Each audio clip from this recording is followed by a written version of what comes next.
Good morning. Let's do this. It is the Cotter and Marshall Show. Get a chance, hop on the stream, watch the show each and every morning. It is live stream on Facebook, YouTube, and Twitch. You can like, follow, and subscribe. As always, download the app free. Get us on your in-home smart speaker. Check us out at rock1061.com. Marshall, good morning. Good morning.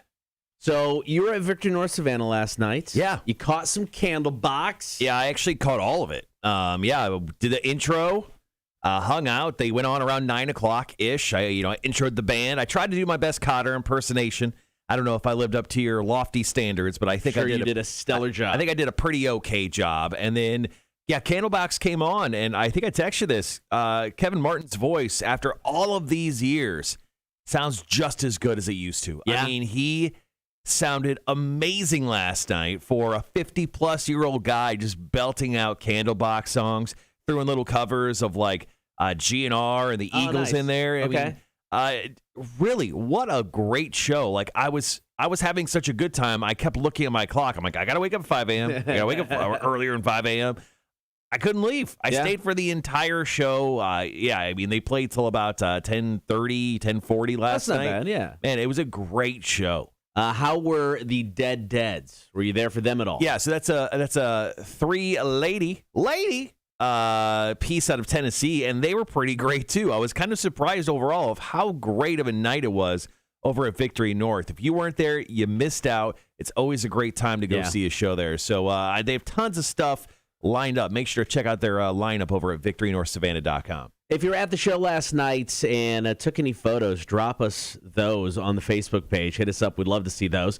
Coming up on the show today, Lauren Wolverton's going to join us just after 9 o'clock to explain The Bachelor. Going to get to Wheel of Florida this morning. Been a minute since we've done that. Are you smarter than a community college dropout? Today's call, comment, and text subject is, tell us about your worst neighbor ever. We want those stories. You can hit us up now with the text 800-394-1061. And, of course, we're going to kick off the show with About Last Night. TV show The Boys getting a spinoff. Disney renaming one of the areas in their most iconic parks. And Monday Night Football is getting the Manning cast. And this past Monday, a couple interesting things went down. One involving LeBron James, one involving some double birds. Got that coming up next. It is the Cotter and Marshall Show. Here's Daughtry, Heavy as the Crown, Rock 1061. Morning, Andrew.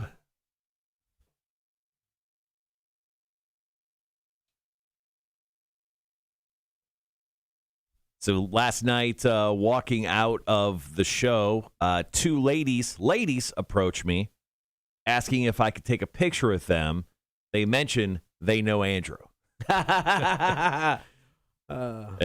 I think Andrew probably got some late night text messages with my big old ugly mug in them. I'm so sorry. You're welcome. I got both the audio of him giving the double birds, talk about that story, and then the apology afterwards. Okay. That apology is funny. Do you have the LeBron audio? I did not. Oh, shit, I didn't hear. No, I don't have time. Don't worry about it. I didn't get a LeBron. I meant to. My bad.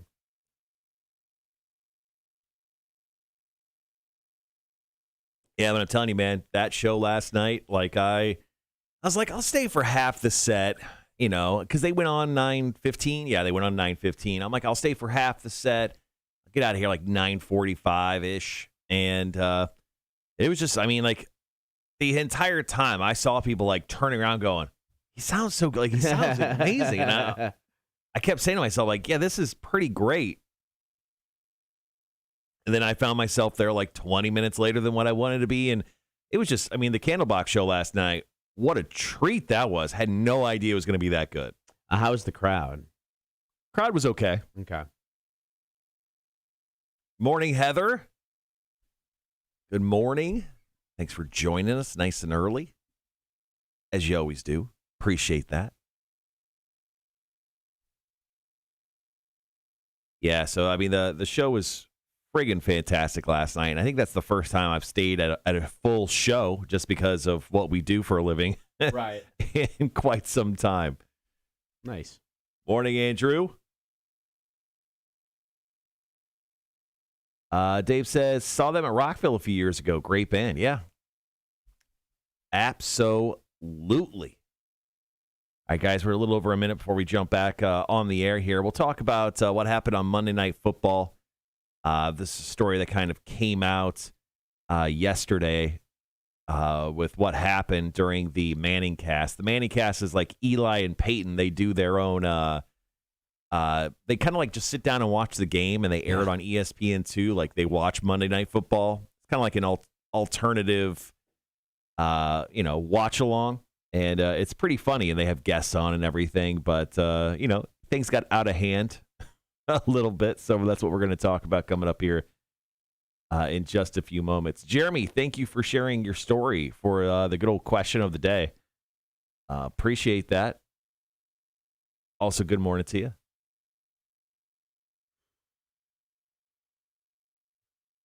All right, guys, got about 20-ish seconds.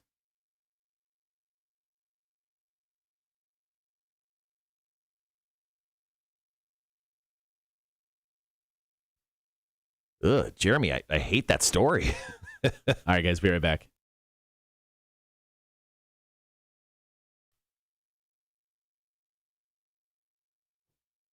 ESPN2 offering up a new viewing option for Monday Night Football. It's been dubbed the Manning Cast. This past Monday, a couple things went down. Going to talk about that right now.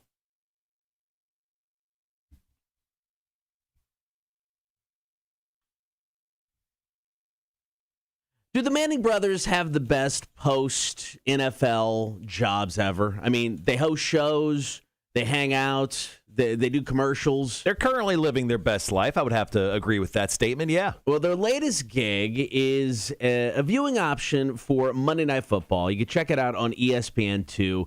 It's been dubbed the Manning Cast. They're each just hanging out in their homes, the living rooms, watching Monday Night Football, talking to famous people, offering some insight.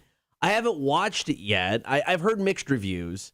The concept I love. I just think it's kind of a neat concept. It's a really cool alternative if you don't want to watch just, the regular Monday Night Football broadcast. I've heard people say that they don't even need guests. Like it'd be better if it was just the two of them kind of, essentially podcasting along with the game. But some really interesting stuff came out, especially when it came to Eli talking about what it's like to go to Philadelphia Eagles games. Yeah, he said fans can be a little rough. Go to Philly, I mean, you're getting the double bird right away from a 9-year-old kid. I would give the bird. I don't know. Can we do that? Or can you? I'm sure you can blur that out, right? I love it. He's just on camera flipping the birds. Now, technically, it's ESPN2. It's cable. It's not an FCC violation. Right. He's not getting in trouble for it in that sense. Like if it was on broadcast television, it's a big no-no. Get in trouble. Yeah, but it turns out they made him apologize for it. He didn't want to. He didn't want to apologize for it. This may be one of the weakest apologies ever. All right. Sorry. Earlier I gave the double bird. I guess that's frowned upon, so I apologize if I offended anybody. I thought that's what a 9-year-old did to me. I thought I could do it back. I mean, he doesn't care. He's got great comprehension of what happened to him and what he thought he could do back. That's exactly what I would think I would be able to do. Yeah, I mean, you're on cable. I mean, if you grew up with Stone Cold Steve Austin, you can flip the birds. Yeah, I mean, fine. I'd give out the double bird in probably a lot worse situations. Throw him out at a funeral once. I mean, whatever, man. All right, well, that wasn't the only thing that kind of went down on Monday Night Football. As we talked about, they have guests on the show. Yeah. They've had, like we just said, Chris Long, but they also had, the King, LeBron James. Yeah, it was interesting. They talked about, obviously it's Monday Night Football, so they talked to him about football. And it got to the point that during the 2011 lockout, he was offered not one, but 2 NFL contracts. Yeah, so during the NBA lockout, LeBron James was offered these contracts from Pete Carroll and Jerry Jones of the Cowboys and the Seahawks. Now, it's LeBron James, right? And he's always kind of full of himself. So I wonder if these were just like one of those, like, here's just a football jersey with your name on it. Like, come watch training camp with us. And he's like, oh, yeah, they offered me a contract. Like, I don't believe it. I know he played football when he was a kid, like in high school. But once again, I don't believe it. How would he have done in the NFL? I mean, he's a freak athlete. Yeah. He's a freak athlete. And look, the dude is super smart when it comes to to the game of whatever game he's playing. I Right. think he would have probably been great. He would have been like a great tight end or wide receiver. He would have done fantastic in that respect. But like just randomly thrown out there, like I could be in the NFL. Like there's only been like 3 or 4 two-sport athletes, Right. Deion Sanders, Bo Jackson. Like it's kind of hard to do. I don't know if he could. All right, coming up next, we're going to talk Disney. They're actually renaming an area in one of their most iconic theme parks just in time for their 50th anniversary. Got that story next. Cotter and Marshall Show, Rock 106.1. Oh, look at Heather dropping the story this morning. Thank you so much. Once again, guys, our question of the day is, tell us about your worst neighbors ever. It's more not a question, more just a demand we're asking of you. Do it. Just, but we do absolutely appreciate you guys sharing those stories. We'll be sharing, and we got some doozies coming up here top of the 7 o'clock hour. There we go. Move that there. All right, there we go. Marshall, I'm assuming you probably saw this. I don't know. Chicago Bears reportedly reached purchase agreement for Arlington International Racecourse. Yeah. Yeah, I saw that. Actually, I think I saw that when I woke up this morning. Yeah, it came out just, it looks like overnight. So there has been talk about the Bears moving out of Soldier Field. There's been talk about this Arlington Racecourse for a while now. So it looks like they may finally have that purchase agreement. Chicago Mayor Lori Lightfoot, her office confirmed the news, saying they're not surprised by the decision. Yeah, Lori Lightfoot's not going to be the mayor in like another year. That's probably true. But, yeah, the Chicago Bears are most definitely moving out of the Chicagoland area, which is kind of sad to see. I mean, they've called Soldier Field home for all these years, but they can't play there anymore. I mean, they could only fit like 56,000 people, where they probably could get another 20 or 30 if they had a bigger venue, a bigger stadium, and that's going to be the way of it. I mean, they're going to move to Arlington, which, I didn't even know how far away. I was just going to ask how. I mean, is it going to be easier? Not that Soldier Field is hard to get to per se, if you're heading to Chicago, but is it going to be an easy track for people? According to this map, it's 30 minutes Outside of Chicago? Yeah. So like where Soldier Field's kind of like on Lake Michigan there. Yeah. Essentially, you just go 30 miles northwest of there. And that's Arlington Heights, and that's where the racetrack is. So it's not a big deal.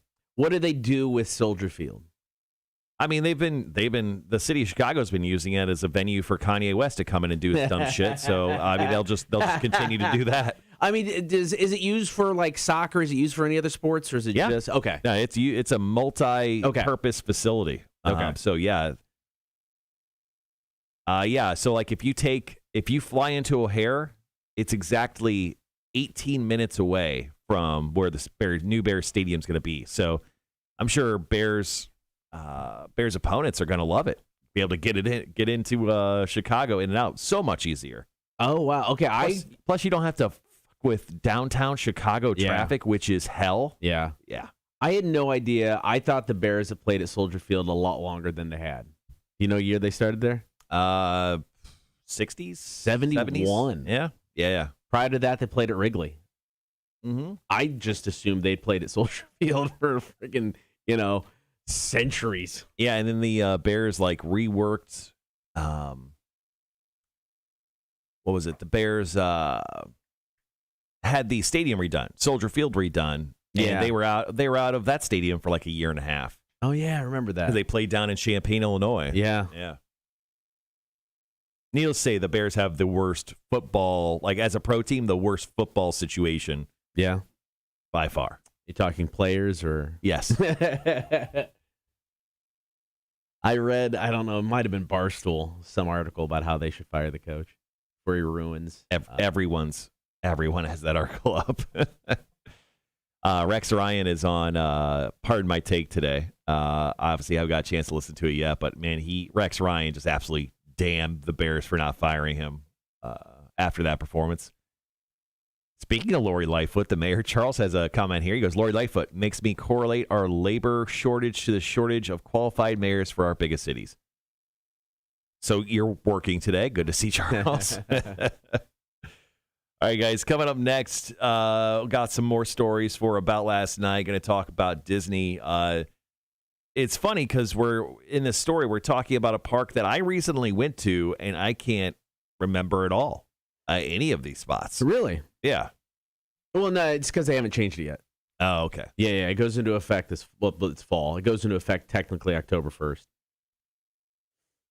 I mean, it makes sense. It's like Epcot has been in a constant state of flux. I mean, the initial concept for Epcot, Walt Disney, had the initial idea, and he saw it as a city, a self-contained city that, had this hub in the middle where kind of everything was, and then the spokes in the hub is kind of where everybody lived. And, I mean, he had this designed and laid out back when they were doing the Wonderful World of Disney TV show like in the 60s or 70s. Obviously, when they decided to build it, it changed drastically. But yeah, it's just always been evolving. And unfortunately, it was one of my favorites because it was the most non-Disney park. Because it was kind of this own little world. But it's gradually becoming more Disney, which I get. I mean, they're all in it to make money. So yeah, the changes, it's always been changing. There's always been something shut down and being worked on at Epcot. Morning, Wanda. So we do not have a managers meeting today. Our boss is out, but don't worry, we'll still be asking you guys your top fives here. Coming up, probably top the 8 o'clock hour or so. But kudos to both of us for dropping in our top fives before anyone else, because we still have to do it via email to our boss on this like big long string. And let's see. There's still 4 more people to respond. So, yeah, I was at trivia last night, and it was during the game where I just sit there for 10 minutes as people fill out a form, and I went, I'll put mine together now. Yeah.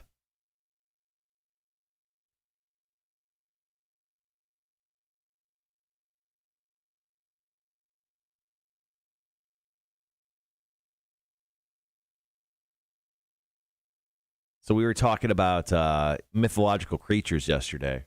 And I found this article this morning about how Demi Lovato, she's, the popular singer. It's been a while since I think people have heard from her. I think the last thing with her, she came out as non-binary. I don't know what she did. Yeah. She get engaged too, I think? I don't know. So Demi Lovato has once again, she's talking with Encounters with Aliens. So she has a new show on Peacock called Unidentified with Demi Lovato, and she discusses the beautiful and incredible experience with aliens while in the desert in Joshua Tree. Now, Demi Lovato has been known to, take some drugs. So maybe this was one of those drug things. But here's what she said. She said, we went out into the desert in Joshua Tree, and I basically saw this blue orb that was about 50 feet away, maybe less. It was kind of like floating above the ground, just like 10 to 15 feet. And it was kind of keeping a distance from me. It was beautiful and an incredible experience. She goes, definitely changed the way you see the world. When you see an alien, you have an inkling, and then all of a sudden that inkling is confirmed. It changes your reality for sure. The whole comment sounded like I was high, right? I had some really good acid that night. How do you know it was an alien? Blue orb? Did it say, hey, yo, I'm an alien? I don't know. Speaking of drugs, so I'm at the Candlebox show last night. So where the soundboard is, yeah, I'm standing at the back of the room because I don't want to get in anyone's way or anything. So it's me, my wife, my buddy Craig, and his wife. We're all hanging out watching the show. And this lady comes up by my wife and starts talking to her. And then my wife steps back because this lady's a little bit shorter. My wife's really tall. So she steps back a foot. She bends down to listen to her. And I was talking for 5 minutes. And they come back. I'm like, what's all that about? She goes, she was on mushrooms and she really liked my shoes. And she couldn't exactly say that. And she was just going on about my shoes forever. I love it. So I was like, all right, people are taking shrooms, going to the Candlebox show last night. People were having a good time. Obviously. Yeah. Some old school rock and roll right there. Are we back yet? Does that mean we're back? I don't know. But I can't say this enough. When it comes to just having a drink at Victory North, it cannot be beat. It's great. I was drinking a Creature Comfort Tropicalia last night. for $5, Yeah. $6. My buddy was drinking like Bombay Sapphire and tonic or whatever, and it was $10. Like, it was crazy. Yeah. Like, drinks are so cheap at Victory North to go see a show. All right, guys, got about 15. Be right back.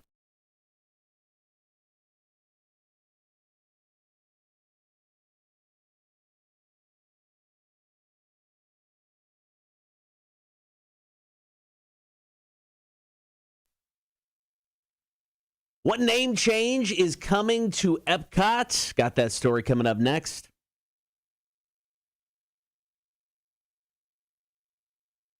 Story number 2 about last night. Now, for the longest time, Disney's Epcot park has basically been divided into 2 sections. You got the World Showcase, it's like the back half of the park. It's where they have the 11 different countries. Mm-hmm. Then you got the front half of the park, which was always referred to as Future World, where Spaceship Earth is, the big golf ball. And they named it that because they always looked at Epcot as, we're going to showcase new technology. We're going to showcase new things that are coming. Well, Epcot's always been constantly evolving, and they're evolving it once again because as of October 1st, Future World is no more, and they're actually going to break it up into 3 different sections. There wasn't a whole lot in this article about necessarily why. I guess they said something about making it more timeless. Right. And by timeless, they just don't want to do that stupid idea that Walt Disney put together, all those years ago before he died. So they're splitting it up into 3 worlds: World Celebration, World Discovery, and World Nature. And then they're adding in a bunch of new rides as well. Yeah, Epcot's always been one of my favorite parks because it always felt like the least Disney park in Disney. Because you had the worlds, you had all of these other types of rides and attractions that weren't your typical, Disney. They weren't based on characters. They weren't based on movies. Now, obviously, that's all changing now because you've got Frozen, involved. You've got a Finding Nemo ride, and they're definitely starting to get a little bit more Disney with it. But it is kind of a weird change, even though Epcot's constantly been in flux. They're always changing and always upgrading it. But this is like the big one. It's been Future World since it launched in 1985. Yeah, and I went to Epcot for the first time, I don't know, a few months back, and a lot of it was under construction. That front piece, there wasn't much to see, but apparently they're adding in a Guardians of the Galaxy ride. Like that. And a Ratatouille ride. So there's lots to behold upon this new Epcot. Now, obviously, you've been to Disney 1,000 times. Yeah. I've been there half a time. Now, with all these new rides opening up October 1st, are you excited to go check this out? Do you want to go spend the bajillion dollars it takes to go to Disney? Yes. The answer is always yes. I love Disney. We're going to go in November, but unfortunately not going to Epcot. We're just going down for 2 days. Mm-hmm. So we're hitting up Magic Kingdom. That's a must. And hitting up Hollywood Studios because I haven't done the Star Wars rides yet. So I'm kind of bummed because I do love Epcot. I love going. Best thing to do at Epcot. If you haven't done it yet, leave the kids at home, drink around the world. It's gonna be expensive as hell because you're paying like $12 a beer. But it is so much fun. I can confirm it's 10. Yeah, I mean it's only $10 a beer. It's stupid expensive, but it's definitely a lot of fun. Now these changes go into effect October 1st because this year Disney World celebrating their 50th anniversary. So that's kind of cool. I'll be there for that.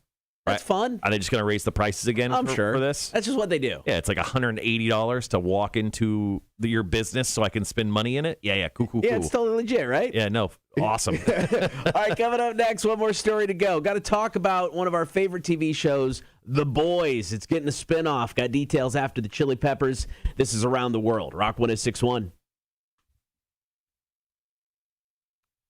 Wanda says... Well, Wanda says, super proud of y'all for being on top of your shit. Thank you. Charles says, still working on my top 5, looking like a top 19 today. Nice. You overachiever, you. Wanda says, last thing I heard Demi did was say how a frozen yogurt shop called The Big Chill when they saw sugar-free and guilt-free labels, which said they could be triggering for individuals who struggle while disordering. Wow, that comment is so loaded with so much. Good for her. Speaking of The Boys, I have a complaint. About The Boys? Yes. What? So I have a big-time complaint, and it's not exactly pointed towards The Boys. Right. It's in correlation to the show. Okay. So I gave Jake Thompson my login information for my Amazon Prime. Am I supposed to admit that? How does he not? How did everybody come get Amazon Prime? So Jake doesn't have Amazon Prime, and Jake's hooked me up with some stuff, so I was returning the favor. So he's had it for, I've given it to him June of this year. So he's had it for like 3-4 months. Right. And he told me, he's like, hey, I want to see The Boys. I'm like, Boys is one of my favorite shows. Absolutely. Yeah. You got it. Here it is. So every once in a while I ask him, like, dude, have you started yet? No, man, I haven't started yet. I'm like, so my complaint is, my buddy asked me for my login information so he could watch The Boys. It's been almost 4 months and he still hasn't watched The Boys. Do I take it away from him to teach him a lesson? Just change the password, see if he even notices. Because chances are he won't even notice. So who's worse when it comes to watching new shows, me or Jake? I don't know. I don't know what what he's doing with his life. Something important, I guess. Lots of video games. I wish I had time to play video games. I'm jealous of that man's lack of to-do list. Commitment? Among other things. Yeah. No. He's probably, you're still worse than him, probably, when it comes to watching new shows. So what I started watching yesterday? Rounders. Just the movie, but the movie Rounders. Yeah. And that's only 20 plus years old. I think it's 25 maybe now. If it means anything, every day when I sit down and eat lunch, I'll watch The Office. So. Yeah, that's true. All right, guys, just over a minute. Story 3 about last night. Going to talk Norm Macdonald before the end of the hour. This is kind of an awesome story, and I really want this to be true. So I believe it's true. I'm just going to believe it. You can't convince me otherwise. Do you have audio of that or not? I do. I got both the setup and then the punchline is separate. So. All right, guys, once again, our question of the day is, tell us about your worst neighbor ever. We're going to get to that also here in about a half an hour or so. So if you do have a story, feel free to drop it in to the chat. We do appreciate it. Jeremy and Heather's already done that.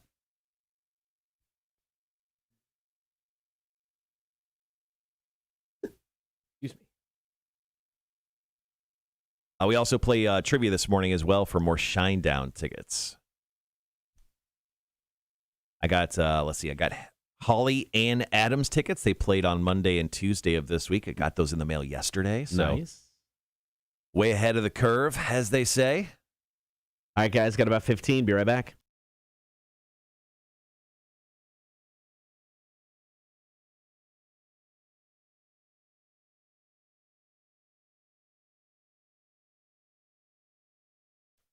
Because one TV show about a-hole superheroes just isn't enough. The Boys is getting a spinoff. We got details coming up. Story number 3 about last night. Now, Amazon Prime, not known necessarily for all of their original content. No, not really. It's mainly just going there because they got a movie you like from like 10 years ago. However, The Boys, based on the comic book of the same name, honestly, one of the best shows on TV. I think it's one of the best, most unique take on superheroes, TV or movies. Doesn't matter. It's one of my favorites. Yeah, what they do, I mean, it's an R-rated superheroes film that actually is really well put together. And by film, I mean ongoing series. Right. They just finished off season 3, and hopefully we'll get an announcement on when that is going to be released very, very soon. But they are going to start expanding the universe by doing a plethora of spin-offs and prequels and projects of that ilk. And the first one is going to be about a bunch of superheroes in college. I am totally intrigued by this because the whole premise anyway is superheroes who work for big corporations. They're not as nice as you would expect a superhero to be. They very corrupt when it comes to how they live their lives, at least a lot of the main ones in the main series. But yeah, this seems right up the alley, and I think will fit in nicely with the show. It's going to be an irreverent R-rated series that explores the life of hormonal competitive soups as they put their physical, sexual, and moral boundaries to a test, competing for the best contracts in the best cities. And I think that whole thing, that corporations are involved in superheroes, is what makes this show, Boys, the universe, the comic book, so original, because I think it's probably the most realistic take on superheroes because he can't tell me big corporations wouldn't want a piece of this action. Yeah, no kidding. So I'm very excited for this. Now, there's no scheduled release date, but they've already casted the show. So I can imagine they'll be filming it sometime in the near future. And, of course, season 3 of The Boys apparently has wrapped filming, and we should be getting, I don't know, probably a release date here in the next few weeks or months. I hope so. I can't wait for season 3 and now this new series. Coming up next, obviously a couple weeks ago, comedian Norm Macdonald passed away. Before he died, did he set up one of the best, maybe long-term jokes, one last joke on the way out? Possibly. I want to believe it's true. We got that story coming up next. Cotter and Marshall, Rock 106.1. All right, guys, once again, thanks for sticking around this morning. Nice and early. Good Lord. We're all up at 6:39 a.m. That was a mistake. We'll talk about Norm Macdonald and his final joke he ever told, and there's a lot to it. So, it's going to take a minute to explain to you, but there's some interesting stuff going on with it. On top of that, sorry, go ahead. No, go ahead. I was going to say, on top of that, we have our question of the day. We want you guys to tell us about your worst neighbor ever. If you got some great stories, please feel free to drop them into the chat. Or if you just want to call us up and tell us one, 1-800-394-1061. You can also text us at that same exact number. But tell us your stories. We're going to get to them here top of the 7 o'clock hour. Got some really great stories from our social media and already got some great stories for both Heather and Jeremy this morning. So thank you once again. Tell you about my neighbor Burl. Who? Burl. That's a name? Burl Waldmeyer. Would you live in? How old are you? You live in the old timey, like late 1800s. His mom was Thelma, so maybe. Now he was like he could have been the bad guy-ish out of like Home Alone, just tormenting a little kid. Yeah, he was a dick. Tell you about Burl. Burl, B-U-R-H-L. Burl. I have no idea. Never asked him how he spelled it.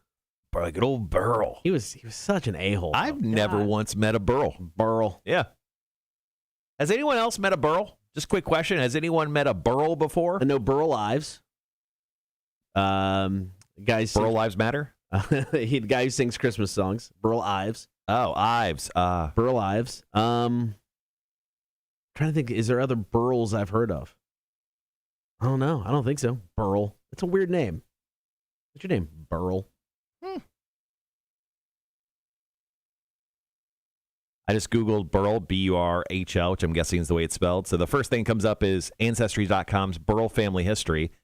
And then the next link is reclaimed Burl wood end table. So I've never heard of a man named Burl before. You've heard of Burl Ives, have you? No. You've never heard of Burl Ives? Who the fuck is that? Burl Ives. He's a singer. He sang Christmas songs. No. I don't know who that is. Have you seen like you can say his name more and more. I'll know him less. Have you ever seen some of the, and I don't remember which one he was part of, but have you seen like the old school stop motion Christmas TV specials? Yeah, like Rudolph the and stuff snowman. Like that? Yeah. So the one that's got like the stop motion snowman in the beginning singing the song, that's Burl Ives' voice. Oh. Okay then. Most famous people named Burl. Let's see what this website says. How do you have it spelled? Just B-U-R-L. Burl Ives. That's it. That's the list. And then I've Burl Toller, Burl Bar, Burl Noggle. That name is sold. I'm looking. I can see your screen. They don't even have pictures of those people. No, famous people named Burl. Burl Ives may be the only famous. So Burl Ives, Rudolph the Red-Nosed Reindeer as actor. See, Tom Burleson, that doesn't count. Burl Mosley, the man who slipped. Yeah, most of these names are the last names. That doesn't count. Yeah, there's no... Burl Ives is it. When it comes to famous Burls... First name Burls. It's Burl Ives. Only option. Wow. What a lesson we just went through. I feel exhausted. But yeah, so Burl Waldmeyer was my neighbor. He was a dick. Okay then. All right, guys, we're currently in commercials here. Hour 1 of the Cotter and Marshall Show.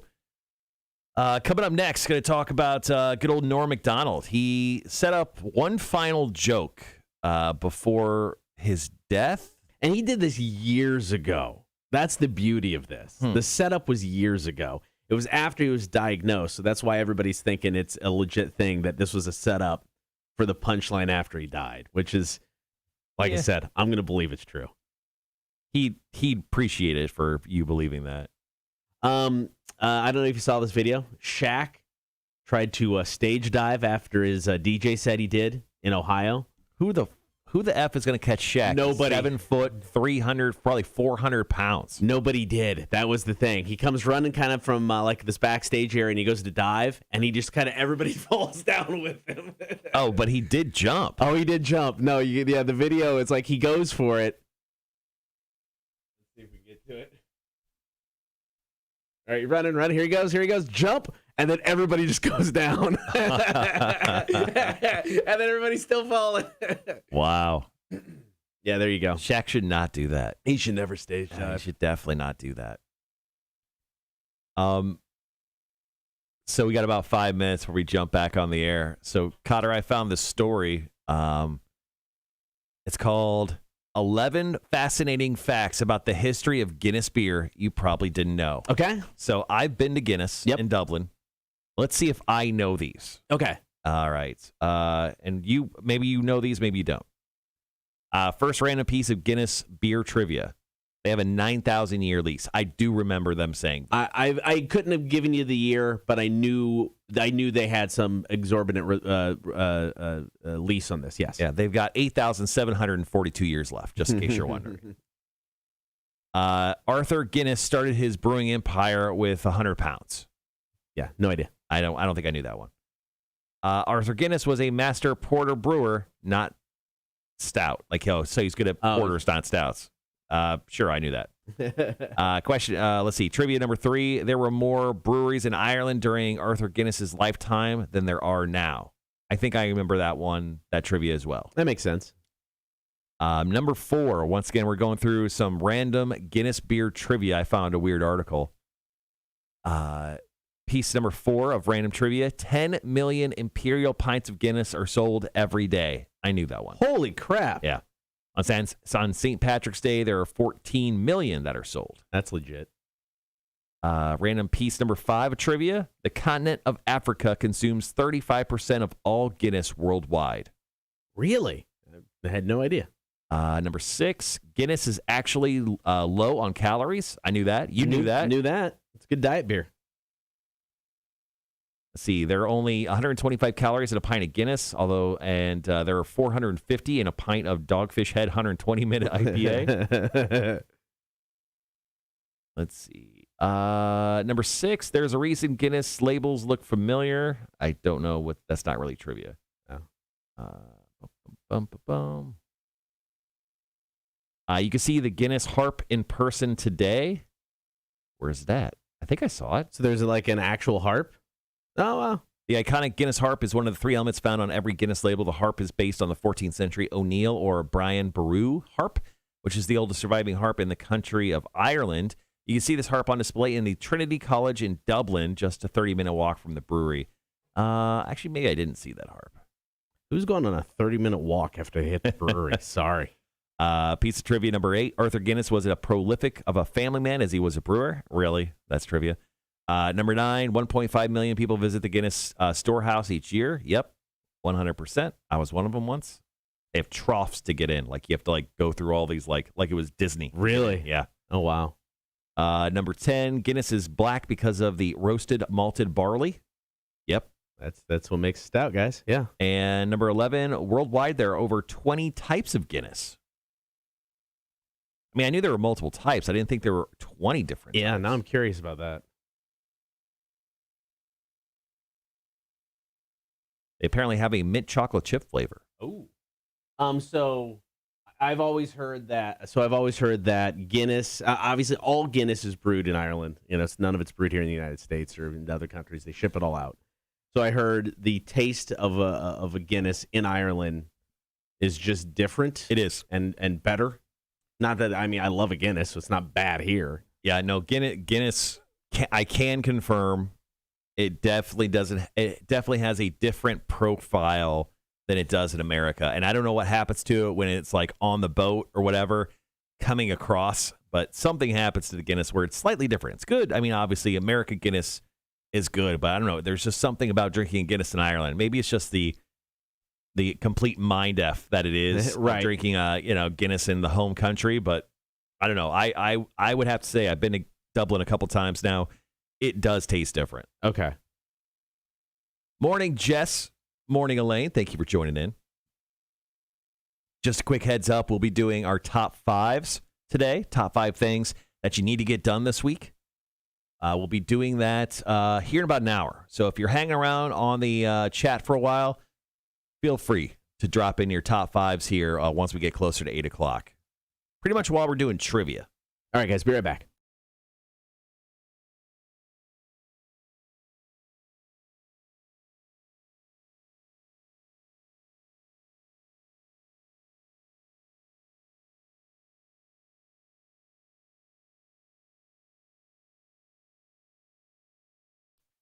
Did actor-comedian Norm Macdonald set up one last joke before he passed away? Unfortunately, lost his battle with cancer a couple weeks back. It was a long-time battle that nobody knew of. 9 years. It was a surprise to everybody when he passed away, and it was partially because of that surprise, people are thinking this is why this last joke was set up by Norm Macdonald.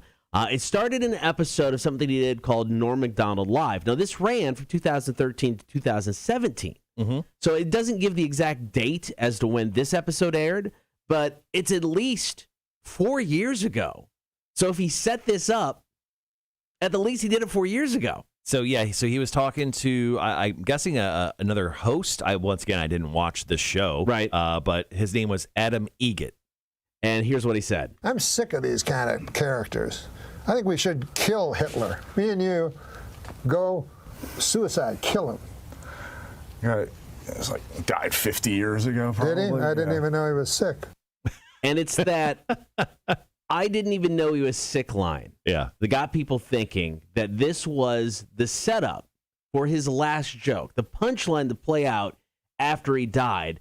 Because whenever his famous friends were interviewed about him passing away, here's what most of them said. Norm Macdonald first, if you don't mind, and your thoughts on somebody who I'm sure you've known for quite some time. Well, I didn't know he was sick at all. Horrible. I didn't even know he was sick. Were you aware it's so of that? sudden. No, I didn't know he was sick. You know, he kept it all inside. I didn't have no idea he was even sick. I was shocked. I didn't know he was even sick. You know, I had no idea that he was even sick. Did you know he was sick? No. Absolutely stunned. Had no idea that Norm had not only been very ill, but been very ill for a very long time. None of us had any idea. I want to believe this is true so bad. Yeah, and then Norm Macdonald is essentially just making people say the punchline of a joke that he did years ago over and over and over again. Yeah, I don't know if it's kind of hard to believe that he would set up this oddly weird little nugget of him on his online show.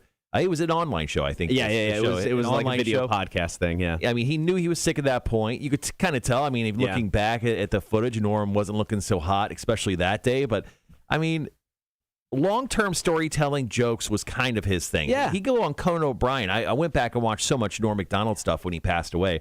I mean, he would tell these long, elaborate, ridiculous 5-minute stories just to come to the most silly of punchline, and it was hilarious, and that was just kind of his deal. But to do this kind of long-term joke telling, you kind of almost want to believe it. Like, it's hard to believe, but you kind of almost want to believe it. Can't convince me otherwise, damn it.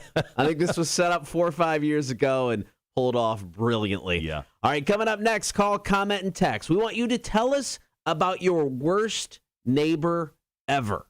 I'm going to tell you about my neighbor. Burl. He's not a nice man. He was just, he hated kids. That's the only thing I can figure out. He was 200 years old with that name. Right? This dude hated kids. Got that story? Want yours? 800-394-1061. Tell us about your worst neighbor. Stories coming up next. Cotter and Marshall, Rock 1061. And as you could tell, the neighbor could even be you with Charles's story. Charles, thank you for dropping in your story on the chat this morning. Well, once again, like Cotter said, tell us about your worst neighbor ever, even if it's you. Yeah. I think I recently told on the show about how I was the worst neighbor ever when I was having too loud of sex with my girlfriend at the time in the duplex. Yeah. Where I threw away a antique bed frame. All right, I was looking up to see if I could find all the different styles of Guinness, but they only give it to me what we can get locally. So I don't. There's got to be more than this. It's just Guinness Draft, Guinness Extra Stout, Guinness Foreign Extra Stout, Nitro Coffee, and the Baltimore Blonde. Yeah, I was gonna say the blonde one. Yeah. Balls. Yeah, there you go. All right, I'm gonna go get some coffee.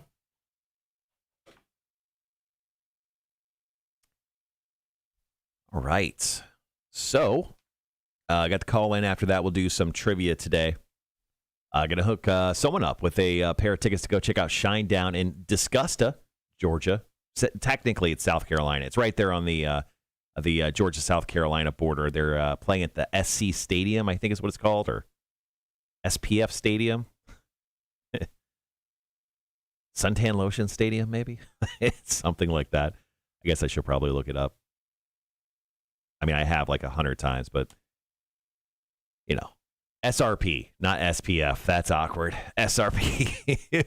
SRP Park in North Augusta, South Carolina. So Augusta's, not too bad of a drive to get up there. But, yeah, Shinedown's going to be playing there at the ballpark. They're also playing in St. Augustine next Friday. So the tickets we're giving you guys to is Thursday in Augusta, South Carolina, and then they play the next night in St. Augustine in Florida. I know that specifically because I'm going to that show. My buddy invited me to come down and check it out. So, and with with Cotter gone, because we're on a string of not working Fridays. Yeah, sorry guys. My string is taking this longer than a Friday. Yeah, you've taken you definitely win the Friday battle. Yeah, so I'll be out. I'll leave. As soon as the show's done next Wednesday, so a week from today, I'm running right over to the airport, hopping on a plane, getting to Austin, Texas. I'm there Wednesday, Thursday, Friday, Saturday, Sunday, Monday, Tuesday, and I get back at midnight on Tuesday, so we're not going to try to do a show Wednesday. I'll be at work, just not at 3 in the morning. Charles with probably the most interesting question of the day. Could you imagine being Vic's neighbor, especially on Thursdays? Oh, man, I didn't even think of that. What would it be like living next door to Vic? Hell. How often is he over needing to borrow something? Oh, I'm telling you straight up, Vic's going to call into the show today because it's the moment we got off the live stream yesterday, guys, and sorry, this will probably piss you off. Vic called us. Yeah. So, I mean, the moment I hit in stream yesterday at the end of the show, 9:45 or whatever we do every single morning, we got a phone call. Cotter and I looked at each other like, F it, let's take it. Vic called. And he said, hey, sorry I didn't call into the show today. We're like, dude, it's cool, it's over. And then Vic went on for a while. He wanted me to give him Carolina Reapers. Yeah. He's like, Marshall, you growing those Carolina Reapers, man? And I was like, yeah, man, I only have a couple left. He's like, all right. He goes, I love those things. If you get a bunch one day, I'll take some. I was like, all right, cool, man. Sure thing. So I told Vic while we were on the phone with him that he had to call in for the show today. So I bet you Vic has a great story that doesn't include him. The whole time he's just like, yeah, man, it was someone else. Definitely wasn't me.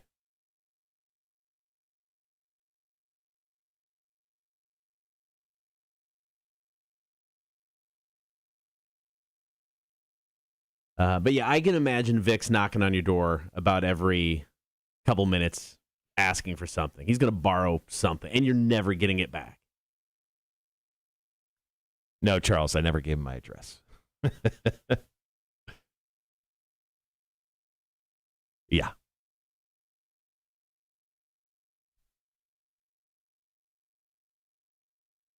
All right, speaking of names, since we were talking about Burl, the top trending boy names. These are names that are being Googled. So once again, it's like a Google Trends, but it's from babycenter.com. So the top names for girls, Olivia. For boys, Burl, Liam. So there are some others that are getting searched.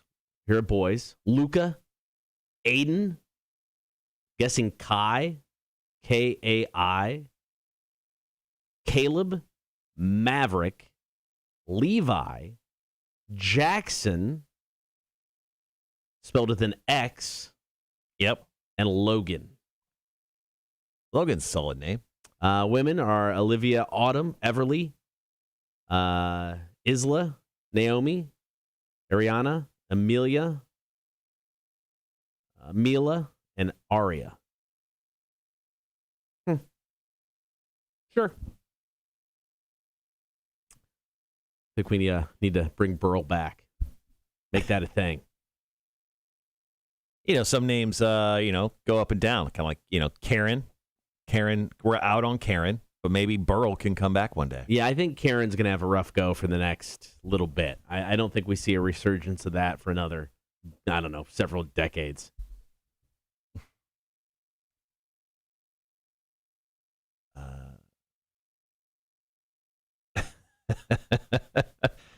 Charles is trying to blackmail me this morning. Oh, he does know your address. Yeah, so Charles knows my address. He's done some work in my house. He goes, I will give up your address unless you get me backstage passes to Welcome to Rockville. It's so funny. Like, we always get asked, like, people always ask us, like, can I get some backstage passes to concerts and stuff? And then I always come up with this. My next question to them is always this. What are you going to do back there? How cool do you actually think it is back there?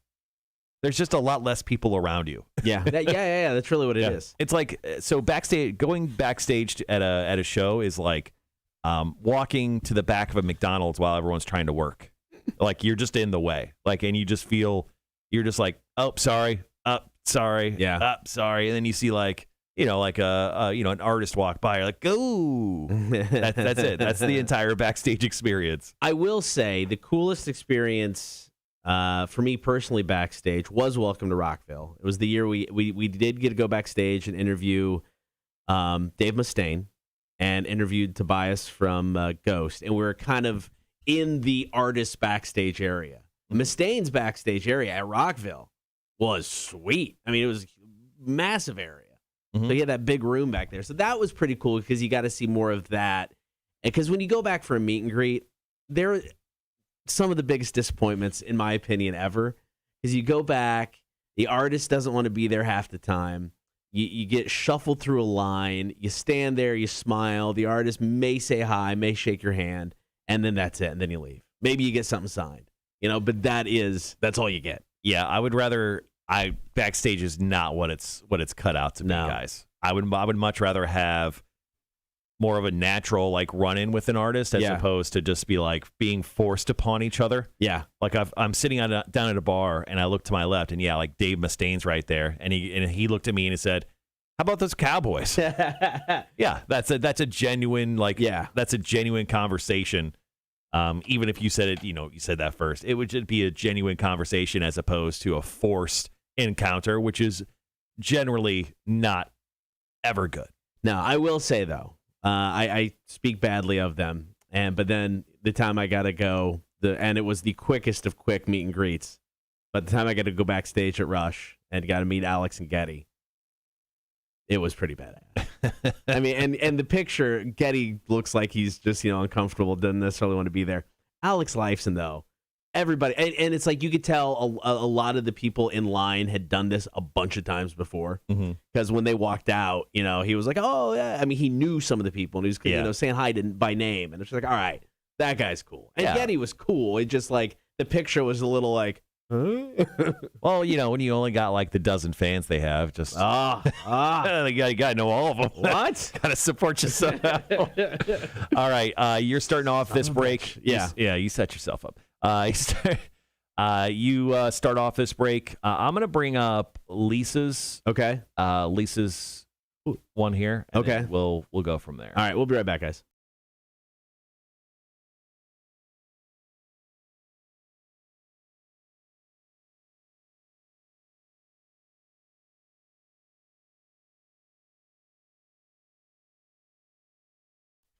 Good morning. Thank you for hanging out on air and on the stream. Today, we want to tell you to tell us about your worst neighbor ever. What did they do? What made them so bad? 800-394-1061. You can call, comment, and text. Now, growing up, I had one of the nicest neighbors ever. Her name, Thelma Waldmeyer. Thelma Waldmeyer. Wow. Thelma was the typical... How old are you? Thelma was the typical just little old lady and always baking cookies, making cakes. If I was selling something for Boy Scouts or Cub Scouts, the first person that would buy something... just super, super nice. Right. I helped her out around the house. I mowed her yard, did that sort of thing. Sexually pleased her? There was that one awkward moment.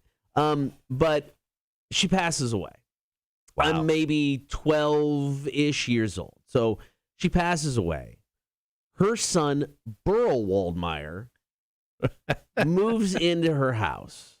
Yeah. And he did two things instantly. Now, she had a basketball hoop in her driveway that she would, play basketball whenever you want. He boarded up the basketball hoop. He just boarded it up? Legit. Didn't take it down, put boards over the hoop. Yeah, that's a statement. So we can no longer play basketball over in her driveway because she was cool with it. Me and my brothers played all the time. The second thing he did, there was no fence, between our yards. He instantly put up this big-ass white privacy fence. Wow, all right. Because we would play baseball in our backyard all the time. And, balls would go in the yard. Now, we can't get over there, so it became like a sandlot thing. All these balls just ended up in Burl's yard now. Wow, Burl hated you guys. He hated children. Hated. And we did we had like our front yard and backyard both butted up against each other. So he put the privacy fence initially just in the backyard, and there was... kind of like a hedge that we had separating our front yard. And now I'll be honest, we would play basketball in our driveway sometimes too, and we demolished that hedge. We demolished the hedge. We were kids and we fell into it, all kinds of things. So he got mad. And we were playing basketball one day, tripped over, landed in the hedge, came out and yelled. Within a month, privacy fence. The hedge was gone. Just put up a privacy fence around the front yard as well. This guy, he was like... Dennis the Menace villain. He's the bad old guy from Home Alone that, get out of my yard. The stereotypical old guy who just hated kids. Maybe you were just a jerk. No, Maybe you were a jerk little kid and he just had enough of your BS. I helped out his mother. Yeah. I was there. You didn't help him out. You didn't help good old Burl out. I couldn't help Burl out. He put a privacy fence up. The 200-year-old vampire that was Burl. Whose name Burl, I still have no idea. That's crazy. It mostly just sounded like you're a jerk. Like you were the... How was I the jerk? You destroyed his hedge. Okay, no, that was the one thing, I admit. You probably came over and played basketball without his permission when he lived there. But we had his mom's permission. His mom is dead. I don't care. The permission is out the window when you die, Cotter. Well, within a week, but he boarded it up. It wasn't even like, hey, guys, we don't want you coming over to play basketball. I think you're starting to realize it was you. It was not me. I was playing basketball. That's all we were doing. All right. Well, guys, anyway, our question of the day, or demand of the day, is we want you to tell us about your worst neighbor ever. In some instances, you are the worst neighbor ever, Cotter. And sometimes there's people like these people. We got a great story from Lisa on the Facebook page. Once again, thank you so much for following us. Make sure you're doing so via the Cotter and Marshall Show Facebook page or the Rock 106.1 Facebook page, where we put up our questions of the day. Now, Lisa put out a yarn, and it goes like this, Cotter. We have neighbors, husband and wife, that live 2 houses away that drunk fight with each other in their underwear at about 6 a.m. So this is already off to a great start. Love this. But obviously it doesn't stop there. Okay. They are in their 60s and large. Oh. Now, I'm guessing she means the size of them, not, they're large, like wallets or something hanging out of their underwear. Lisa goes on to say, the wife will then go door to door, telling her side of the story from beginning to end, like we all didn't just see it happen. The husband is a hoarder, and the wife uses everybody's garbage cans in the neighborhood to throw his crap out while walking her dog that she never cleans up after. These are already just horrific. This is horrific. Lisa goes on to say, we had to build a fence around our yard to keep her and her fat pooping dog out of it after we came home one day to find her passed out on our front steps. These are the neighbors from hell, fighting at 6 a.m. in the morning. being probably drunk fighting. One's a hoarder. The other one's throwing away the hoarder's garbage in trash cans because they don't have enough trash cans and they're passing out on their front steps. I would set my own house on fire, so I would have to move. So she mentions them drunk fighting in their underwear. Is all of this being done in their underwear? Do they put clothes on eventually? Do they own pants? I don't know. Maybe they can't find them because they live in a hoarder's house. The wife threw them all away. Maybe. Oh, man. Maybe. All right. Tell us about your worst neighbor ever. What did they do that made them so bad? Hit us up now, 800-394-1061. More of your stories coming up. Here's Fozzy Insane. It's Rock 1061. That's a good one. That's a good one, Lisa. I love that one. All right, guys. Yeah, once again, tell us those worst neighbor stories ever. We have Tony on from A Perfect Touch Massage. Is she just going to say us? We're her worst neighbors ever? That's exactly what I was about to say. I'm like, I think she's going to say us. You guys, the worst. All right, we're getting a call in. Got some time. Perfect. I bet you this is Vic. Let's go, Vic. Let's do this, Vic. Caught her. Got to be quick on the draw, buddy. Normally I am. Ask my wife. All right, got 3 minutes. Oh, just got a text in.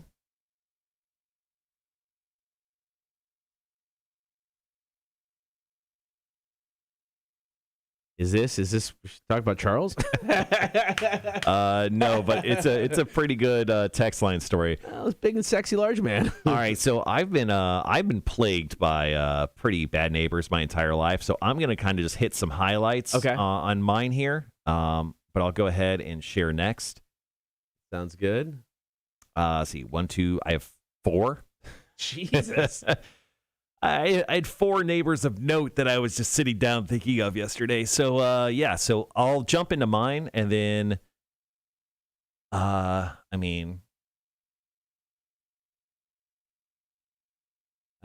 yours. Okay, I've got, there's several here. We can read that text.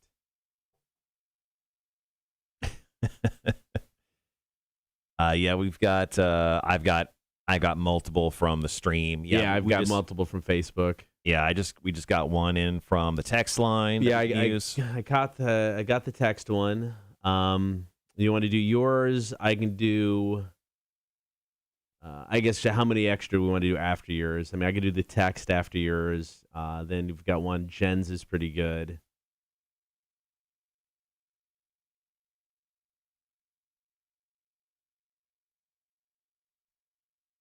Do yours. I can do the text. You read one, then we can do like Jen's and end the break there. Tell me what Jen's is. Just give me the. Jen is talking about code enforcement. Oh, okay. Yeah, Jen's story is super familiar with Heather's this morning. So I probably won't do Heather's. I'll share Heather's on the stream. Okay. All right. Yeah, let's. I'll go ahead and start with mine. Okay. You do. Sorry, you said you were going to do the text, and then go into Jen's after that. Yeah. Do you want? Okay. Are you going to do one in between? No. Okay. Just go back to back. We'll comment on them. All right, guys. Got about 40 seconds. Oh my gosh, Melissa! Thank you for that story. Ooh. Tony said, as neighbors, we're great. Only bad thing is an odd smell when A-Dub gets in the morning. He's actually been pretty good. I don't know. Maybe he's been eating some leafy greens, but he hasn't been blowing up the bathroom quite like what he was. It is true. Or maybe it was just the shaming that we gave him for months upon months. Maybe that's changed his diet a little bit. All right, guys. We'll be right back.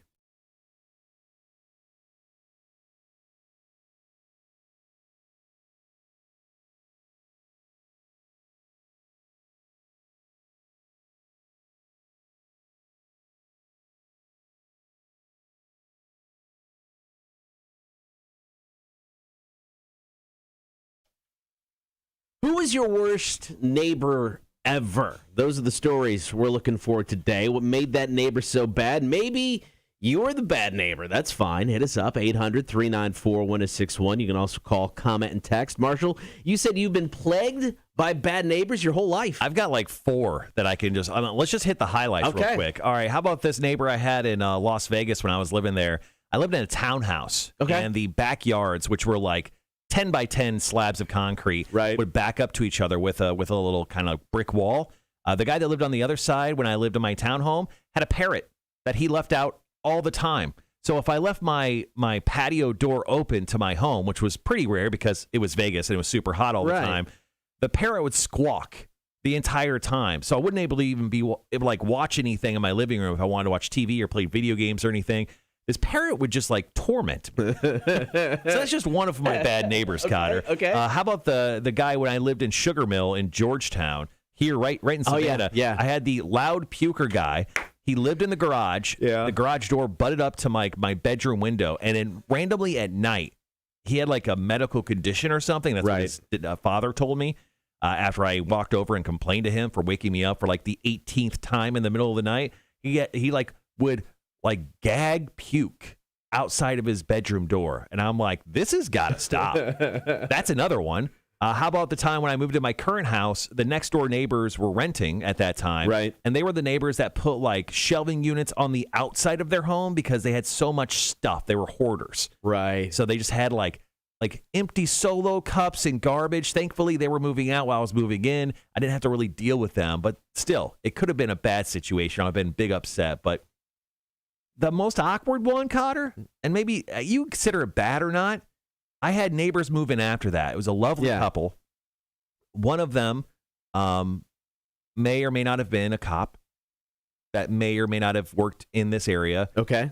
And they had an affair, and I got to hear all about it loudly. Okay. And then I was asked to watch their dog when, after that member of the family left the home, he had written not so nice things about her on this very large marker board. So when I went in to take care of their dog, I got to read all sorts of nasty things. Anyway, that was awkward too. Now, I'm not saying that's the worst neighbor situation. Right. I've had multiple very not great neighbor situations over the years. You're due something good. You're due a break here eventually, right? I got some good neighbors right now. Okay, good, all good, my good. neighbors are great right now. All right, tell us about your worst neighbor ever. 800-394-1061. Had someone hit us up on the text. Had a neighbor we called Big Sexy Large Man. What? Oh, I know a Big Sexy. He's bald, though. Is this Charles? I don't know. Yeah. He would ride his lawnmower with no shirt. Nobody needed to see it. Then one night, we came home to him sitting in his driveway, again, with no shirt. Right. But he also had a shotgun because he was trying to kill the pesky mole that was tearing up his yard. And as a kid, he must have loved Chuck E. Cheese, that whack-a-mole game. And he just took it to the adult level with a shotgun. Yeah, he did. Good for that guy. Jen hit us up on Facebook. She said, within a year of buying my house, our neighbor called the code enforcement on our trees that overhung onto his property. What? Now, she said, however, they had been there for decades. So we got them trimmed, removed all the bushes underneath them. Something to do with the police, needed to see a line of sight. But he later tried to sue them to take down the trees that they had gotten trimmed. So this guy just sounds like a major pain in the ass. Yeah, and he waited for them to move in to do this. Right. And then this weekend, pulled the boat from next to his house and drug it through their front yard.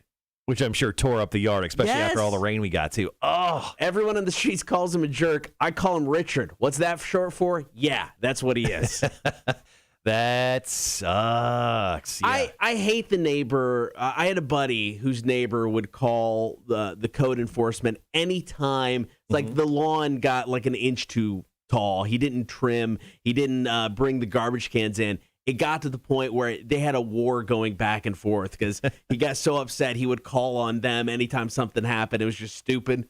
Yeah. They're each just paying fines out the ass. Now, I know they're not technically neighbors, but aren't technically all HOAs the worst neighbor ever? Oh, dude. Because they do nothing for you, and all they do is like slow roll your house and then point out anything that may be wrong. Like, hey, you got a weed sticking out of the front bushes. Clean it up. Technically, they're the worst neighbors, aren't they? Plus, then we pay them I know. to be bad neighbors. That's the worst. HOAs suck. Worst deal ever. All right, tell us about your worst neighbor ever. 800-394-1061. Call, comment, and text. More of your stories up next. Cotter and Marshall, Rock 1061.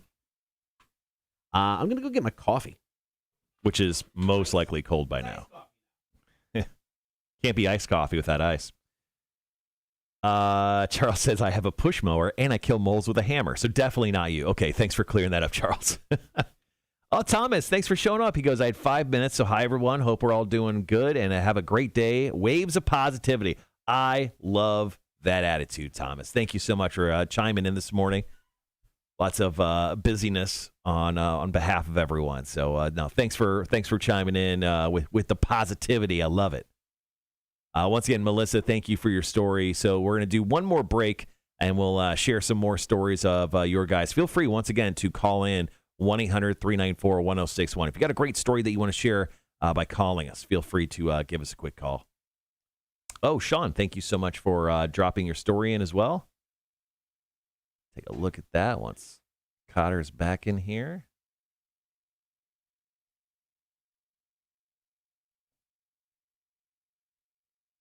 There we go.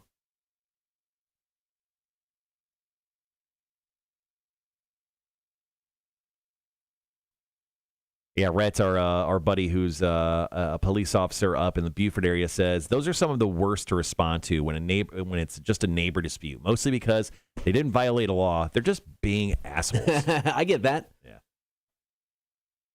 Yeah. So this final break, we're in commercials right now, correct? We are. Okay, so let me read Sean's here, and then I'll let you know.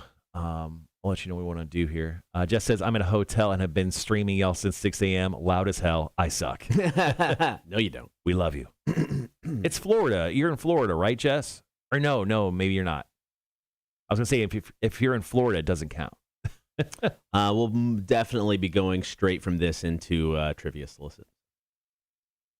Yeah, sure thing. All right, give me a second to read these, and I'll... Sure.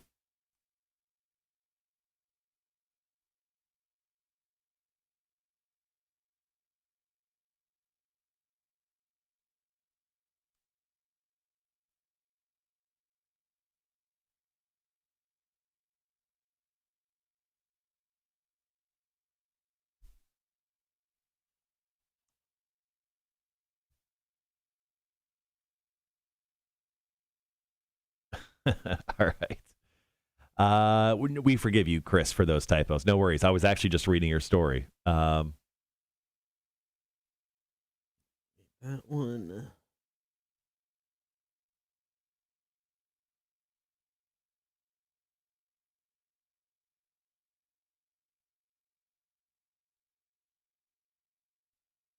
So I think I'm going to use Charles's story on this last break. Okay.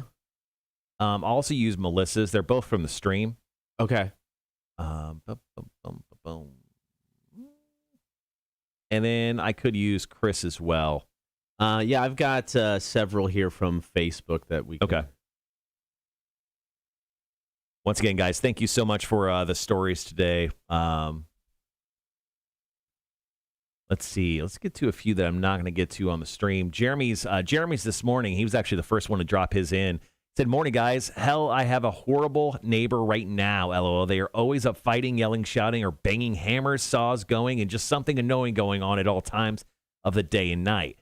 He goes, trash and junk all over the yard like hoarders, rude and nasty attitudes when he says something, just a nightmare to deal with. That sucks.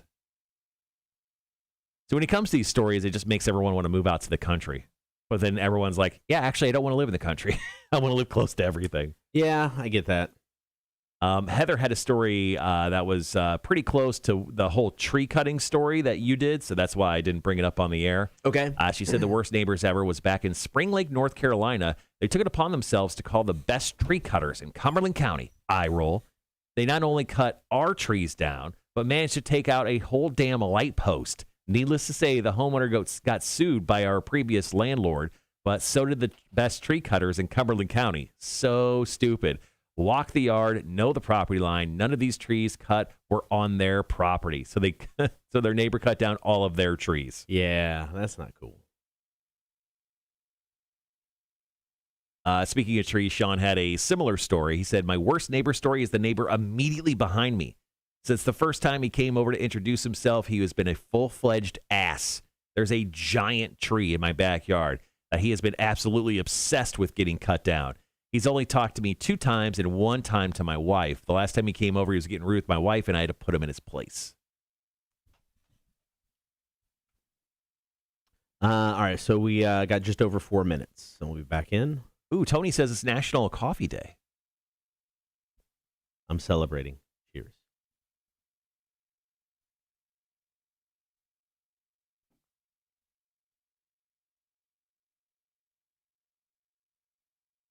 All right, guys. So this next break, we're going to go on the air here in about 3.5 minutes. We'll after that, we'll go directly into our game of trivia, where we'll hand out some Shinedown tickets to the very first person. They're playing in Augusta next Thursday night. I think I've gone a couple days in a row. So yeah. Feel free to take Cotter on, because I have like 3 games of trivia just not being used right now. Sitting there getting ready. These questions aren't answering themselves. Chris says, Jeremy might live on my same street. Currently have a neighbor a few houses down just like that. There's free brew at Starbucks if you have your own cup. What the hell? You get to bring your own cup to Starbucks? Those mermaid F-heads can't just give you one? It's like 7-Eleven Slurpee Day, where you can bring in whatever you want to get the Slurpee.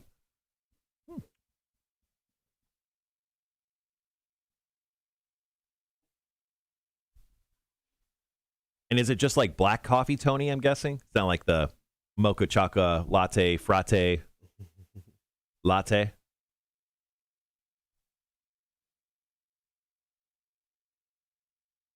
Oh. Is it a bad look if you bring in a competing coffee place's cup? Dunkin'.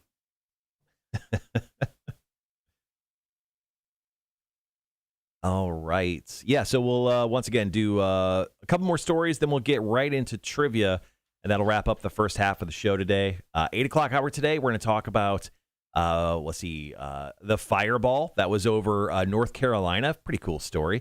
We'll also get into some Wheel of Florida, and Lauren from the Connect Savannah will be stopping in right at around 9 o'clock today. So all sorts of stuff to still get to here on the Cotter and Marshall Show.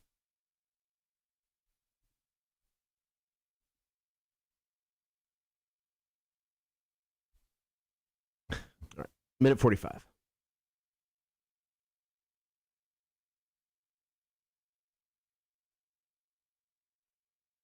Morning, Liquid. Good morning, Liquid. Man, nice and early this morning. Good for you. Day off? Did you burn your work down?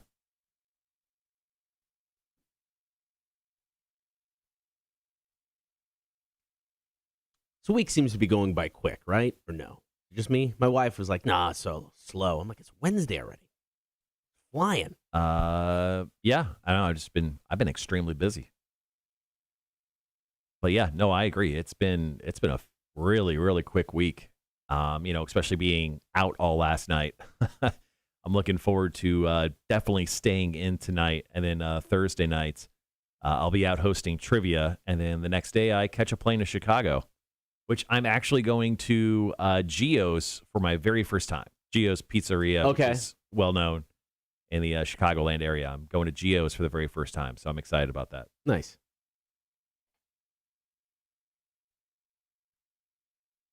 I've got 3 ones I could use, all relatively short. Yeah, I think I actually have 3 as well. I've got one that's a little bit longer with Charles's. So, do you want me to have the out? If you feel you got a good one. Yeah, I'll just do. The out will be Melissa's, and that includes rats. Okay, cool. All right, guys, be right back.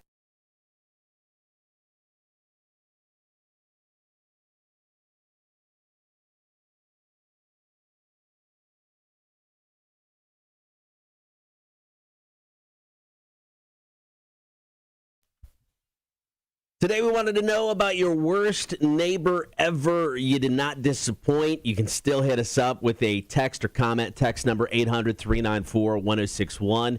Jeff Weaver hit us up on Facebook. He said, we lived in a duplex before buying a house. The duplex was 2-bedroom, 1 bath, just me and the wife. Our neighbors, they had the same thing. However, 3 adults, 2 kids, 2 dogs, 2 cats. Never saw them walk the dogs. Always slamming doors. The smell from their side was absolutely abysmal. Yeah, there's not enough Febreze in this world that's going to be able to help Jeff out there when he lived in that duplex.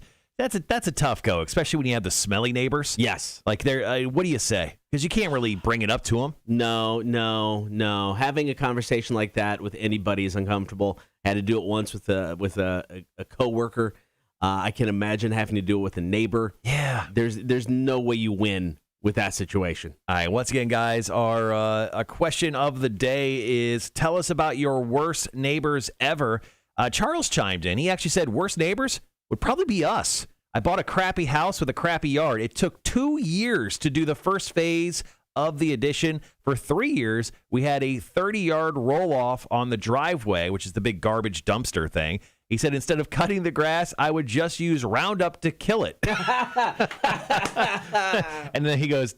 Now, most everything is done. The yard is immaculate. Now we have neighbors that, now we are those neighbors that quietly are quiet. Our yard's cut. There's no house shaming others. He feels really good about where he's at now. But, man, not cutting your own grass and just using Roundup to kill it. That is a move. That's a power move. Here's what I picture when it comes to big, bald, and sexy. And I would, I'm just going to believe this to be true.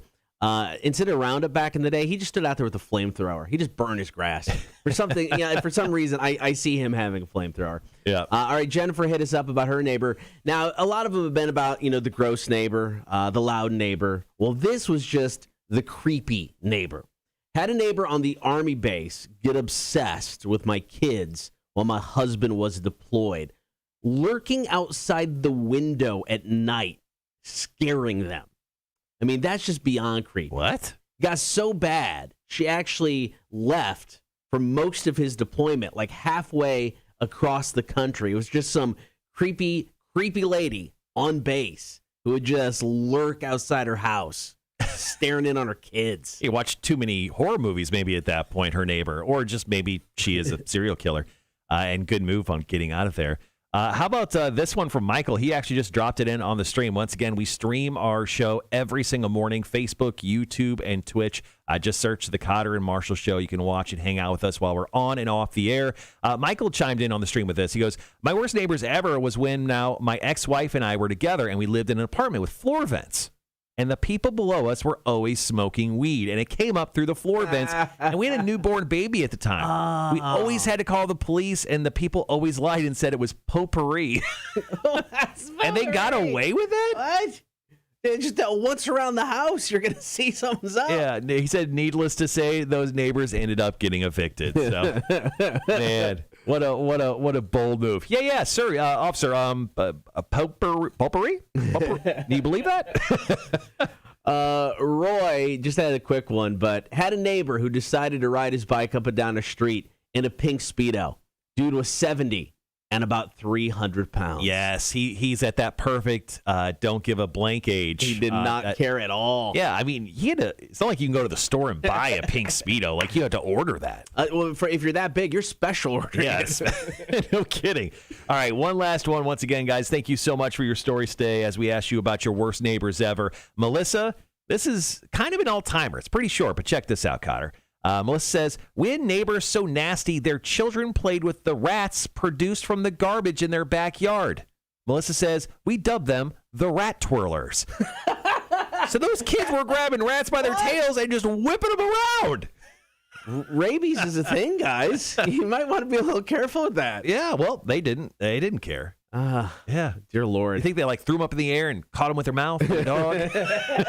That's what I imagined. All right, thank you guys for your stories about your worst neighbors ever. You can continue to text 800-394-1061 or hit us up on the chat. Right now, though, we've got to get ready for some trivia. Are you smarter than a community college dropout? Once again, we got tickets for Shinedown to give away. Yeah, Shinedown's playing in Augusta at SRP Park. And you get a pair of tickets right now by calling us, 1-800-394-1061. The first person in, you're guaranteed those tickets, and then you just play trivia against one of us. All right, 800-394-1061. Are you smarter than a community college dropout? It's next. Rock 1061. All All right, guys, got a call. Oh, I guess I should turn on the trivia thing. And there we go. Rock 1061, who's this? Hey, this is Kenneth Stroud. Hey, Kenneth, how's it going, man? Not too bad. How you doing? Doing good, sir. All right, so your first choice is simple. You got to decide who you want to take on, myself, Cotter, or Marshall. Oh, I was the first caller. Yeah. You're the first caller, man. So, you're getting tickets regardless. Now you just got to take one of us on in trivia. All right. Well, I'm new to the show, so I think it's Cotter. Let's take on Cotter. Cotter hasn't been taken on in a while. I love that. I love that, Kenneth. Good luck, man. Once again, thanks for calling in. So here's what we're doing. Are you smarter than a community college dropout trivia? We are both community college dropouts, so the odds are you're probably smarter than both of us. But you got 7 questions. I'm going to give them to you in 60 seconds. If you don't know the answer to one of these questions, feel free to say pass. We have enough time. We'll come back to it. If not, your time's going to begin after I ask the first question. So, Kenneth, the most important question I have for you is, are you ready? I'm ready. All right, so here we go. Once again, your first question is multiple choice, and it will start after I ask it. So here we go. Question number 1. Locophobia is a fear of what? Childbirth or shutting doors? Shutting doors. Incorrect. Question number 2. Which James Bond actor also appeared in the movie Lara Croft Tomb Raider? Paul Pierce. Incorrect. Question. Brosnan, that's what it is. Also wrong. Question number 3. What was the first magazine to sell 1 billion copies in a single year? Time. Incorrect. Question number 4, multiple choice. How many stars are in the Big Dipper? 6, 7, or 9? 7. That is correct. Question number 5. Which duo created the Indiana Jones character? Oh, gosh. I have no clue. We'll say pass. We'll go on. Question number 6. What TV show takes place in the fictional city of Quahog, Rhode Island? No clue. As you see, I'm not up to date. Pass. It's fine. One last question, man. Question number 7 before time runs out. DIY stands for what? Do it yourself. That is correct. All right, man. That is time. Cotter? Kenneth today got 2 out of 7 correct. It is a tough game.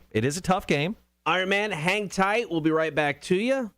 All right, Cotter, you've got to be better than 2 correct if you want the win today, but it really doesn't matter. We're still going to hook Kenneth up with those Shinedown tickets. Are you ready? Bring it on. First question is multiple choice. Locophobia is a fear of what? Childbirth or shutting doors? I'll say childbirth. That is correct. Question number 2. Which James Bond actor also appeared in the movie Lara Croft Tomb Raider? Pierce Bronson. Incorrect. Question number 3. What was the first magazine to sell 1 billion copies in a single year? Playboy? Incorrect. Question number 4, multiple choice. How many stars are in the Big Dipper? 6, 7, or 9? 7. That is correct. Question number 5. Which duo created the Indiana Jones character? George Lucas and Steven Spielberg. That is correct. Question number 6. What TV show takes place in the fictional city of Quahog, Rhode Island? Family Guy. That is also correct. And your last question, DIY stands for what? Do it yourself. That is correct. Cotter, 5 out of 7 today. All right, Kenneth. I got you in trivia, but it doesn't matter. You're still getting the tickets for Shinedown. Fair enough. All right, Kenneth, here's the deal. I think Cotter's got your information, so I'm going to call you after the show today. So it'll be after 10 o'clock today. You'll get a call from a weird number. Answer it, and we'll hook you up with tickets to go check out Shinedown next week. Perfect. I appreciate it, guys. Right, thanks for calling in, man. Thanks, man. Appreciate it. See ya. Bye. All right, let's go ahead and go over the correct answers for Are You Smarter Than a Community College Dropout? Locophobia is a fear of what? It's a fear of childbirth. What James Bond actor also appeared in the movie Lara Croft Tomb Raider? Daniel Craig. Okay. Yeah. Question number 3. What was the first magazine to sell 1 billion copies in a single year? TV Guide. Oh, that makes it makes a lot of sense. I mean, I shouldn't say way more sense. Playboy's Playboy, but yeah, that totally makes sense. How many stars are in the Big Dipper? That is 7. Question number 5. What duo created Indiana Jones? George Lucas and Steven Spielberg. Question number 6. What TV show takes place in the fictional city of Quahog, Rhode Island? That would be Family Guy. And question number 7, DIY stands for do it yourself. All right, back tomorrow, new time, 7:30. Are you smarter than a community college dropout? It is the Cotter and Marshall Show. Rock 106.1. All right, guys, Cotter is going to edit that up. He'll be back in about 2 minutes.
All right, guys, back on the stream. Thanks for hanging with us while Cotter was editing up that audio you obviously heard first here on the live stream. Once again, thanks for hanging out with us. That's going to play back here for everyone on the radios in just a couple minutes. With that win, Cotter's record goes to 43 wins, 8 losses, and 4 ties since we started the show back in March. Pretty solid record. I'm happy with it, especially from how I started. You had a rough go. You had a rough beginning of the show. I think you had like 4 losses in the first month of the show. Yeah, it was a rough start. Yeah. I got a couple more neighbor stories here. Okay. Wanda just said, worst neighbor, the person parked next to us right now in the carpool blasting their music in a residential area. Nobody wants to hear that shit this early in the morning. Michael wants you to know, Cotter, that he also said Playboy for the magazine question. Okay. Yeah, billion boobs. I mean, I felt good with that, but yeah, as soon as he said TV Guide, I'm just like, yeah, that makes a lot of sense. I mentioned that I was going to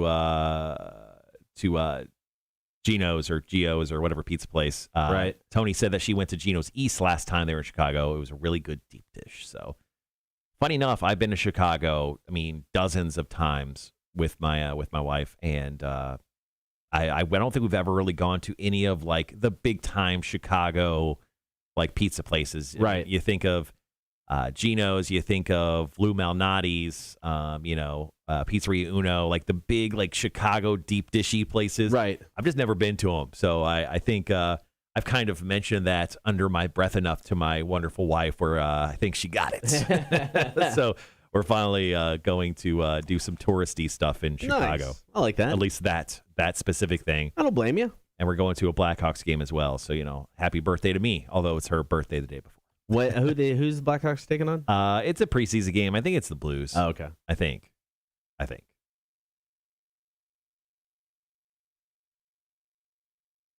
I'm pretty excited. I actually have a quiz in the face written, another one, in regards to hockey. Oh, Jesus. So that's going to go well for me. Yeah, I have a hockey related quiz in the face. They wear skates. True. Very true. Use a puck. Yeah, so hockey begins October. I mean, we're only, kind of crazy to say, we're like 2 weeks away from NHL hockey starting, and then after that, 2 weeks later, basketball officially starts. I mean, no one cares about basketball until Christmas Day. I mean, I love watching hockey live at the arena. Yeah. I still don't know exactly what's going on. And it's like, so I did, the sports talk when the puck goes in the net. Well, that I get. That's a point. That's one I get point. that. It's everything else around that. So when I was doing the sports talk thing for about 3 years, my partner played hockey, and he tried to. He's breaking it down. Still. Do you know what icing is? No. Okay. No. No, I don't. I was gonna say it has something. Yeah, no. He told me all of it. He told me, it's like, because I'm like, explain it to me, because we had a partnership with our local franchise, the Peoria Rivermen, and couldn't pick it up. Well, trust me, you're going to learn some stuff about hockey once they get into announcing our new hockey team here in Savannah. Sure. Actually, so if you follow the End Market Arena on like Facebook and Twitter, if you don't, make sure to follow them, because they do show announcements and they talk about the building. They have pretty much everything enclosed, and they actually just put up the big like Titantron. Right. They literally just installed it on the top, and they're starting to put up drywall and everything. So I mean, this thing is getting very close to completion. You need to talk to Bob Arablo about being the announcer for the team. Jesus, I don't think I could do that. Yeah, you could. Yeah, dude, that would be awesome. Yeah, that would talk about a time commitment. That would be 40 games. There's that. Yeah, I'm excited to be a fan of the new Savannah team. I don't know what they're called yet. Don't ask me. I don't have the inside information. Weren't we supposed to get that by now? I was told July, man. Yeah. I don't know. We're waiting. We're waiting on something. I don't know. They're dealing with some stuff. You know what? With the name. They've quickly adopted the Slovana mentality. They very much have. No, I want you to become the in arena announcer, because I want to hear by third period. You've had a few cold ones. Yeah. You're really into the game at this point in time. What if I'm just like the guy from Major League? I'm just getting hammered drunk. Bucher. Yeah, just getting hammered drunk. Like, what the is there. They haven't chosen a name yet, Sean. Just a heads up there. And Sean said he would help you cheat when it comes to hockey knowledge, Cotter. So. Yeah, I know nothing. Tony says, Cotter, you did roller derby. You could do hockey. Roller derby, I mean, announcing the rules are a little bit different. A little bit different. Are they coming back, by the way? I saw posts about them practicing because I really, if they are, I want to make sure they understand that I'm in to announce again. That's a lot of fun. So Sean goes, the Savannah slackasses. That would make sense. I mean, it doesn't take long for you just to embrace the slowness of this town. Like, nobody else is in a hurry. Why should I be? It's unbelievable. I definitely have come around to it, but when I first got here, I'm like, what the fuck is wrong with you people? Nobody is in a hurry. I had a bunch of those questions at the beginning, and I'm like, oh, yeah, no one cares. Makes that southern living real sweet. All right, I'm going to go use the restroom real quick. I'll be right back. All right, yeah, we're in trivia now. So coming up, top of the 8 o'clock hour, going to get to Wheel of Florida. Going to run down a little survey I think Goodwill does every year about Halloween. Fireballs over North Carolina. Also, things that used to be great, but now suck. So if you have any suggestions for this, things that used to be great, but now suck. Let me give you one of the examples they give. Let's see. Films. The writing sucks. All the money goes to remakes and Marvel movies. So what are things that used to be awesome, but now suck? Going to talk about that toward the end of the 8 o'clock hour. Would love a few of your suggestions in there. Of course, we'll kick off the 9 o'clock hour with Lauren from Connect Savannah. Explain The Bachelor. Bachelor in Paradise continues. I'll be in a hurry when I land in Savannah in December 20th. Cannot wait to get to Savannah. Yeah, dude, it'll be good to have you back. Like I said, we'll need to put together. We'll need to pick out a day to where we can maybe do a horde meetup, Christmas style, while you're here, so we can take advantage of that time, get everybody together for another beer or two.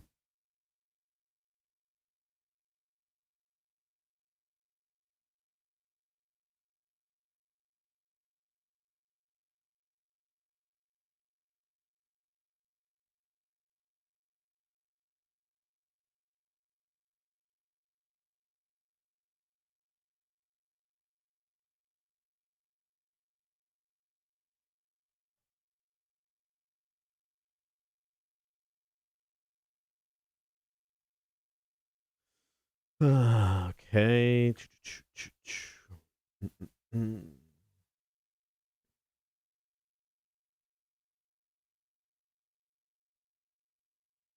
All right, guys. I'm ready for this weekend.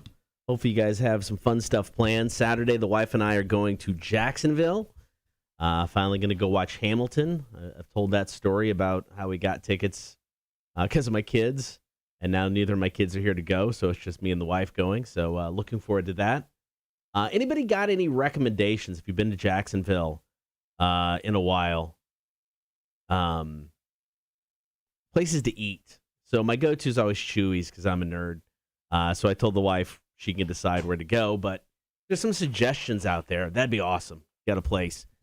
All right, some of you guys hitting us up with some of the things that used to be great but now suck. Sherry said SNL. Tony, Saturday morning cartoons. Agreed 100%. It's so sad that's not a thing anymore. Charles, MTV, of course. I remember just watching MTV for hours on end, just with the videos and all the stuff that was actually music related. It was so much fun. Good morning, Holly. Thank you for joining in this morning. We appreciate that. A reminder, we're out on Friday. That just kind of goes without saying. It'll be more of a shock when we're actually in on a Friday. I can tell you when that's going to be. When is that going to be? We're going to be back in on a Friday. Not this Friday. Not even next Friday. Friday, October 15th will be our first Friday in studio in about a month. Sorry, guys. Things that used to be great but now suck. Saturday morning cartoons. Yep, Rhett's. I agree. Tony brought that up. I remember as a kid getting out like the paper the newspaper, because he had the breakdown of all the channels, everything that was on. I would highlight or circle the ones I wanted to watch, make sure I wasn't going to miss anything good. I loved watching Saturday morning cartoons. It was kind of weird. I spent the night at my grandma's house on the weekend, and my grandma lived in a different town than I did, and it was far enough away to where they had a different cable service, so they had a couple different channels, so I got to see things I wouldn't normally get to see on a Saturday morning. Oh, so nice. Holly, you're very welcome. Congratulations. Enjoy the show. Shinedown, always great live. That should be a lot of fun.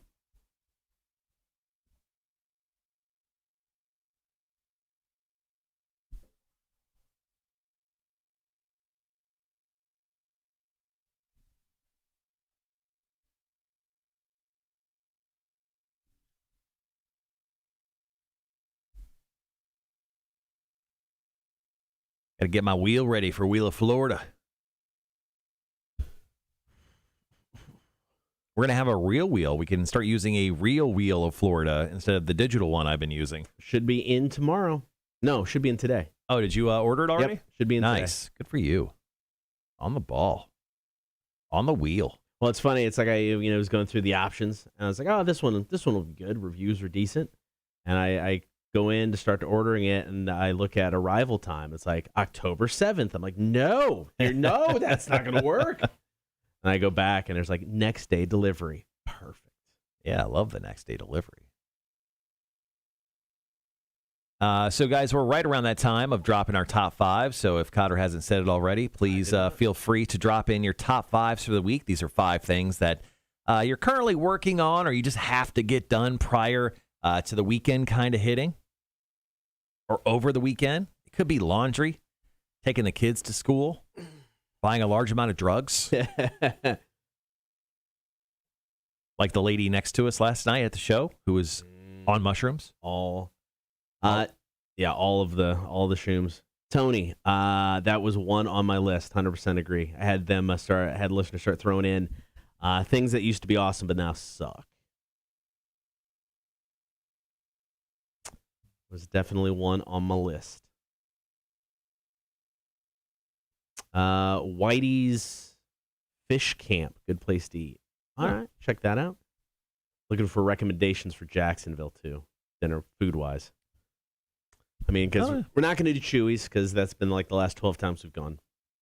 So I told the wife, I'm like, wherever you want to go, and she said, let me look into it. So. Ooh, got a top 5 from Wanda. It's a quick and easy one. 5, clean. 4, laundry. 3, nap. 2, cook. 1, try to stay sane. Sean says, Shinedown just did a big concert up here. It was the 93X Hams family reunion. Nice. Yeah, I got Shinedown coming our way. They're going to be in Augusta next Thursday, and then on Friday, they're going to be in St. Augustine. I'm going down to that show with my buddy Dave. Nice.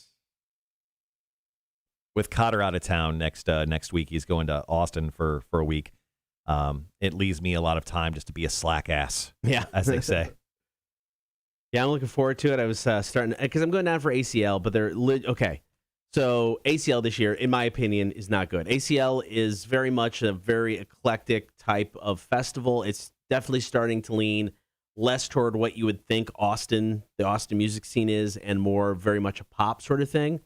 But they'll still have at least a handful of bands that I'm like, yeah, I want to see them. Yeah, I want to see them. Like first time I went, it was Metallica headlining one night and Paul McCartney headlining one night. And you're like, holy crap, this is awesome. Highly Suspect played. It was the first place I saw Greta Van Fleet. So there's always a handful of bands. There are 2 this year out of 3 days.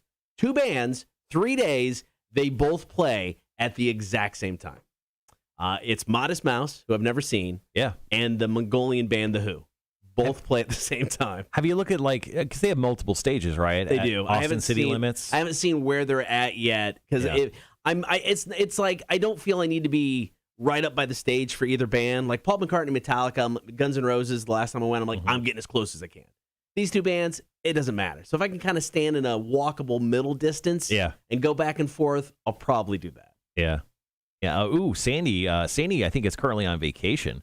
She says 1 through 5, getting this insurance claim done and car fixed from getting rear-ended by a hit and run on Monday. No, which was her first day of vacation. Yes, Andy, I saw your Facebook story that you put out there. I'm sorry to hear about it. Obviously, I think you're doing just fine. Emotionally, physically, because you're a badass. But yeah, that sucks to hear. I saw that picture of you and Mark up on Facebook earlier this week. All right, guys, once again, dropping in our top 5s for the week. Let everyone know what you're up to. Why the hell not? Nice little family here that we have. So drop in what you got going on, and we'll share with the class. Cotter, you want to share your top 5? Sure. Number 1, a variety of top secret things. Ooh. Sorry, just can't discuss that yet. Number 2, Clemson and the Jaguars. We run Clemson on one of our sister stations, Jags on the other, so I got to make sure they're all set.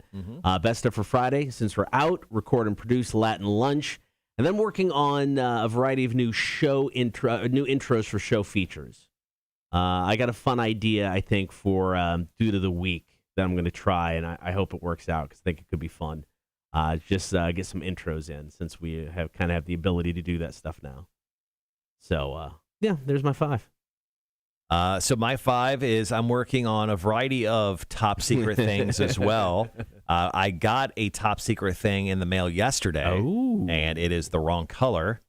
So I just emailed the person. Actually, I have their phone number because they text me. People love to text me. And I just text them very early this morning. Right. And I got the, oh no. Number 2, I'm ordering some business cards for a new member of our Dick Broadcasting team. Right. Number 3, I don't know. Actually, I don't know if this show's been announced. I have to do a proposal for a show that I don't think is announced yet. But when I tell you what the show is, you're going to be like, oh yeah. They come all the time. Yeah. I'm doing some follow-up on some giveaways for Rewind 107.9, which is our sister station. I actually have talked to you about the airlift cash giveaway that I've messaged you on before, so I want to make sure you have everything you need. Good to go, ready to go. Don't say things you don't mean. And then, also we have some actually very cool. Tom Petty is releasing a film on his birthday, October 20th. And we'll have some passes to go watch that film in movie theaters that we'll give away on Rewind 107.9 as well. Funny enough, I just got some free passes to go check out a new Rush film called Cinema Strangiato. Anyway, I'll have some passes for giveaway on Rewind 107.9 as well for those. Always like that. And then the last thing is we're working with the folks who do Polo for Heroes. It's an event that happens in Bluffton. It's just like an all-day like drink fest where polo happens. So doing some stuff for them as well. So that's my top 5. Nice. Loads of promotions director stuff on top of my morning show guy stuff as well. Just tons of stuff. All right, got just over a minute. Got a couple more top 5s, guys. Thank you for dropping them in. Let's get to Elaine's. Elaine's is always it's over our heads. She does stuff we can't even think about. Yeah, she does. Number 1, imports. I don't know what that means. I immediately think drugs. I was thinking beers. Imports. Number 2, adjustments. You're taking the drugs, you're cutting up into smaller amounts of drugs. Number 3, prep for another inventory of drugs. Number 4, laundry. You know what? You got to make sure you get the drugs off you. And number 5, systems testing. Is that just like beating the guys who sell your drugs into submission and then testing them to make sure they're your guys? Elaine's the best drug dealer we know. She goes, yes, my work can suck, but she loves it, apparently. I can work in my underwear. There you go. Oh. All right, guys, we'll be right back.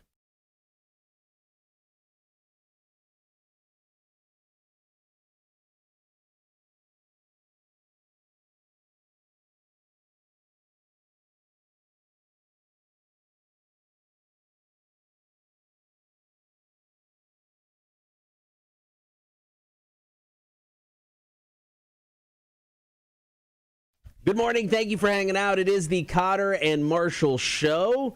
Right now, though, it is time for another round of Wheel of Florida. All right, we've got 3 stupid criminal stories. Did they take place in Florida? Did they not? I don't know.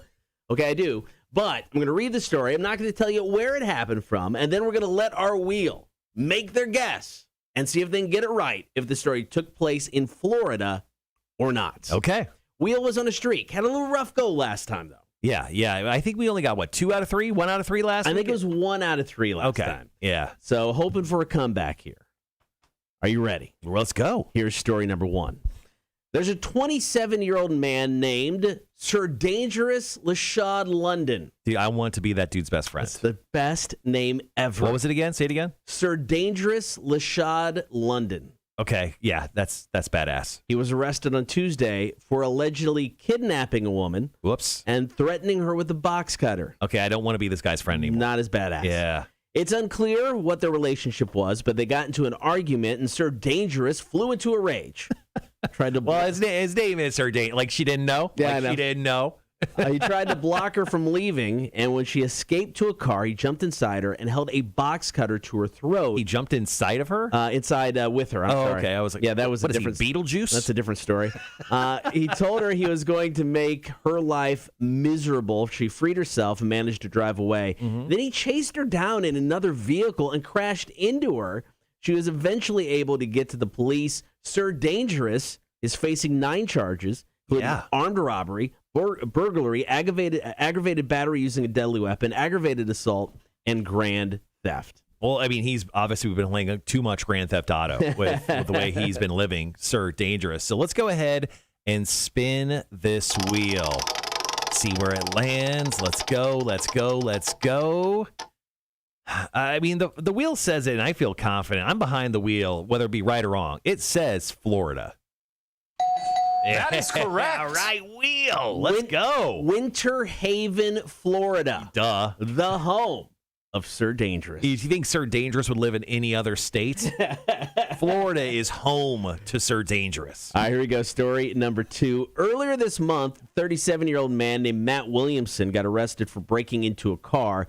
He was released on bond the same day. Then less than 2 hours later, he broke into another car and stole it. Nice. But they didn't. Admitted. They didn't catch him right away. It was 5 days later when he broke into the concession stand at a big athletic complex and took a bunch of snacks. Now, this was last Wednesday. Bro's got to eat. Got to fuel up. The next morning, police found him passed out on a pile of candy, chips, and chicken fingers. Oh, wait. Is it Charlie from the Charlie and the Chocolate Factory? Is this just the modern day version? Maybe, because he was also sleeping on some meth. Oh. Maybe that's why he passed out. He admitted to everything, and they took him right back to jail. He is facing multiple charges. That was like meth clarity. Like he got some meth clarity right there, and I was like, actually, I did do all those things. Like, shut up, Jim. Don't do that. All right, so let's go ahead and spin the wheel. Let's see if this is in Florida or not, Cotter. Spinning. Sorry. Florida. It says Florida. Wrong again. Ah, come on, wheel. It's from Alabama, so it's kind of the same thing. Geographically, it's like the same state. I mean, if something crazy didn't happen in Florida, you can just kind of bank on it happening in Alabama. Yep. All right, final story this morning for the Wheel of Florida. A 45-year-old woman named Kiesel Anthony was in bed last Tuesday night when her boyfriend asked her to cuddle. Oh. She said no. Yeah, gross. And then she flew into very hot outside. She flew into a rage. Yeah. It was unclear if she was upset because he tried to cuddle despite her objection, or if she was just really furious about him asking. She started yelling and screaming, and she doesn't want his sweaty balls on her. Stuck against her back, peeling off. Are those the sheets? Or your... I can't even finish it. Go ahead. She started yelling and screaming, and then she picked up a fan and threw it at him. Right, classic. What do you think? It was an oscillating one, stand up, or she ripped off the ceiling fan? It was a floor fan because the fan had a stand. So that she grabbed the pole, she grabbed the stand, right, and whacked her boyfriend in the back of the leg with it. Yeah, she went Babe Ruth. Oh no, she went Dumb and Dumber on him. Right. Yeah. It sounds like he might have actually had a gash in his leg because the police report said there was a visible injury. Anthony was arrested and charged with domestic battery. Now, she was previously arrested for beating the same guy back in February. Nice, consistent work. I like it. I don't know if he was asking the cuddle back in February. He shot that down as well, but there's a pattern here. I mean, in February, it would have been a lot less hot outside. That's so true. I think she'd say yes to that. I say that because I think this sounds like Florida. But let's spin the wheel. Let's see what the wheel says. The wheel's usually right. All right. It says Florida on this one, Cotter. That is correct. 2 out of 3 ain't bad.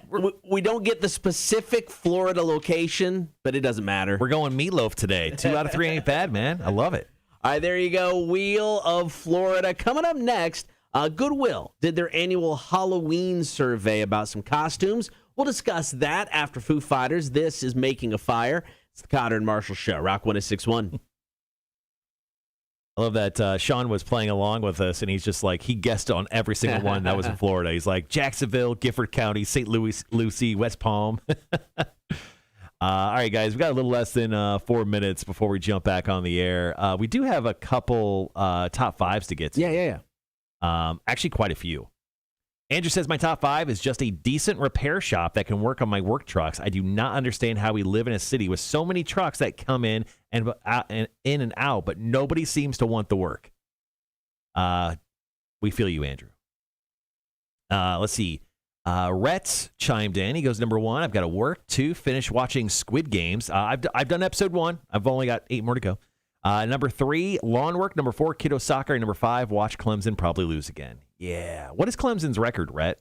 I haven't caught up since they lost. 2-2, I think. Oh, are they? Yeah, they dropped to 25. It's the first time they've been out of the top 5 or top 10 in like 80-some weeks. They should fire Dabo Sweeney.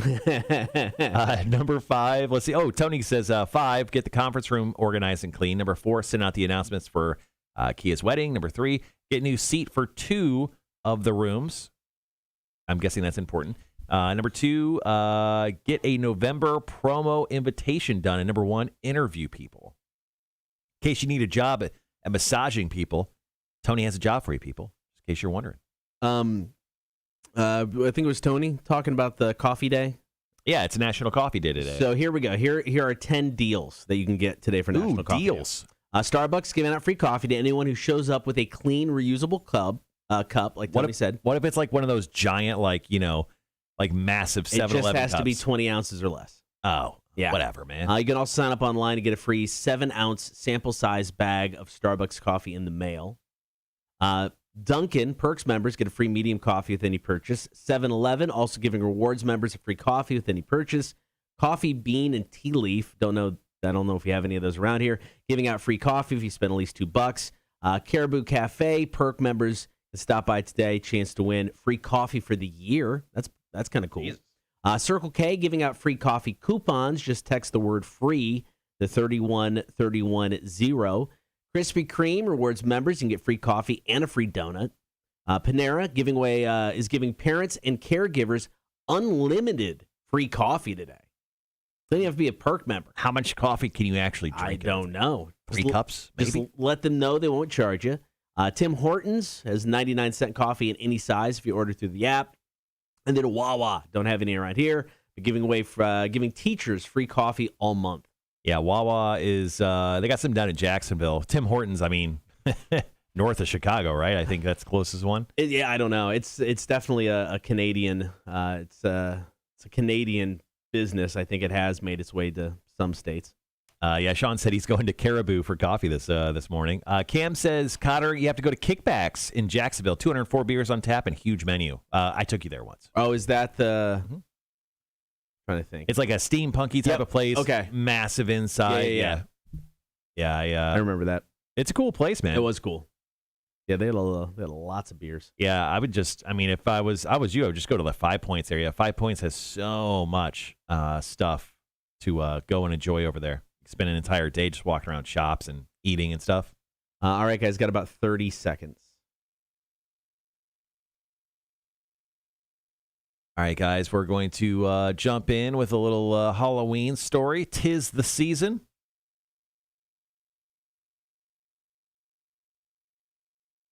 And then we'll get to the rest of your top fives in between breaks. All right, guys, be right back.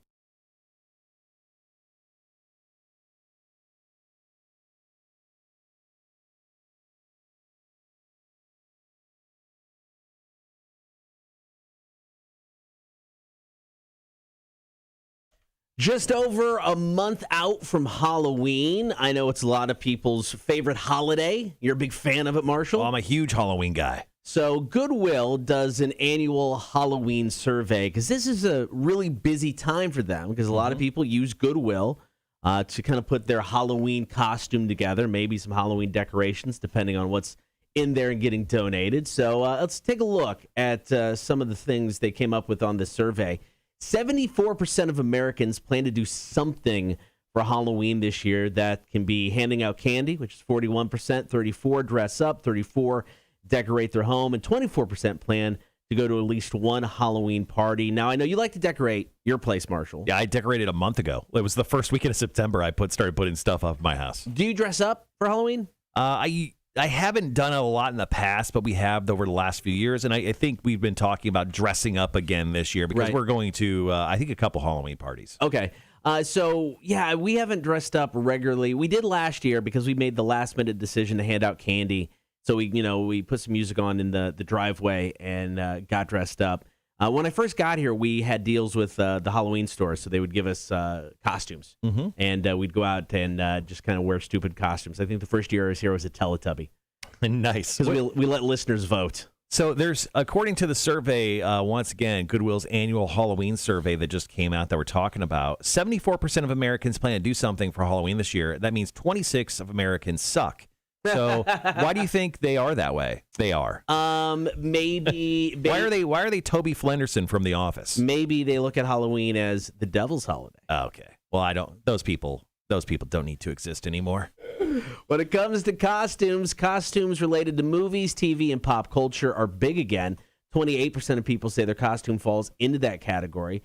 Paranormal things like witches, ghosts, and zombies are next to 25%. And unique one-of-a-kind costumes are 24%. I think I've always kind of leaned in on the pop culture side of things. Yeah.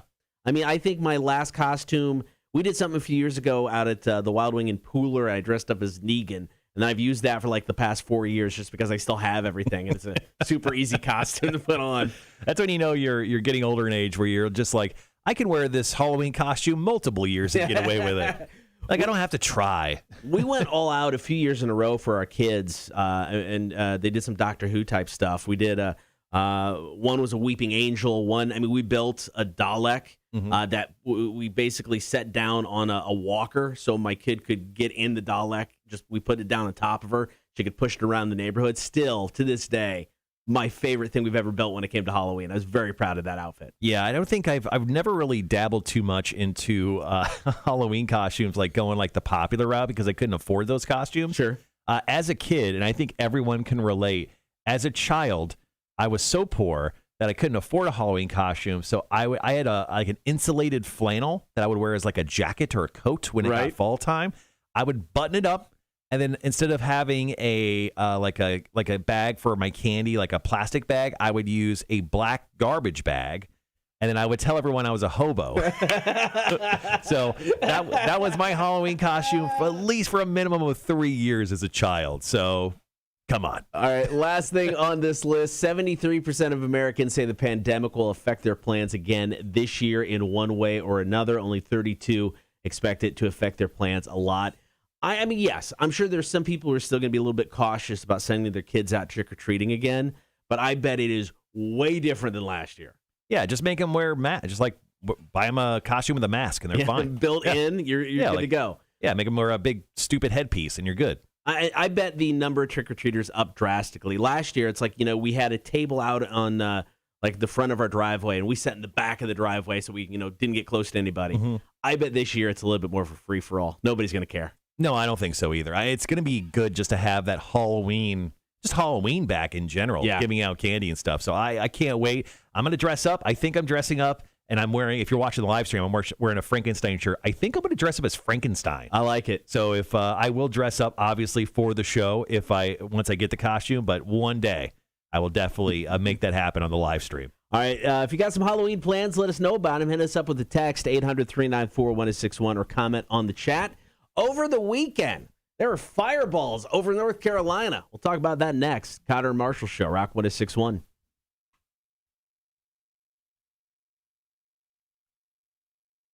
right, guys, got some top fives. I don't want to miss anyone. I don't want miss out on anyone's top fives. Charles has 1, workout neat, done. 2, work items 2 through 18. Number 3, pick up some furniture for mom-in-law. And number 4, more paperwork. 5, go grocery shopping for deer meat with my crossbow. Oh, I see what you did there.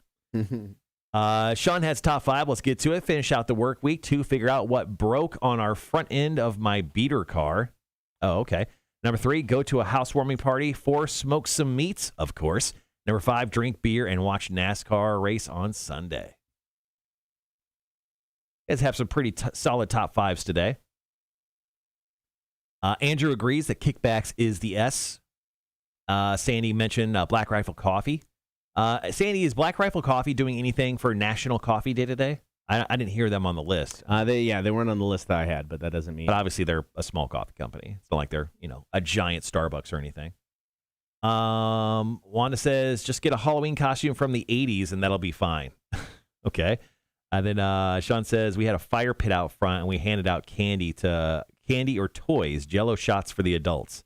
That's awesome, man. I want to live in your neighborhood. Yeah, that was so when my kids got older and we lived on Wilmington, and we made some of those costumes. We had friends that lived on Wilmington Island as well, and that neighborhood was the go-to neighborhood. I mean, you couldn't drive down it. So many kids would come to this neighborhood for trick-or-treating.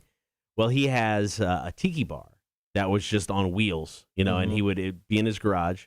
Anytime there was any excuse to bust it out, though, he'd bust it out. So Halloween, we would just go, let the kids walk around the neighborhood. We wheeled the tiki bar. He lives on a cul-de-sac. Oh, yeah. We put the tiki bar right on the cul-de-sac. So we'd hand out candy. Adults came by. Here's a beer. Here's a drink. And we'd just sit there and get toasted. It was great.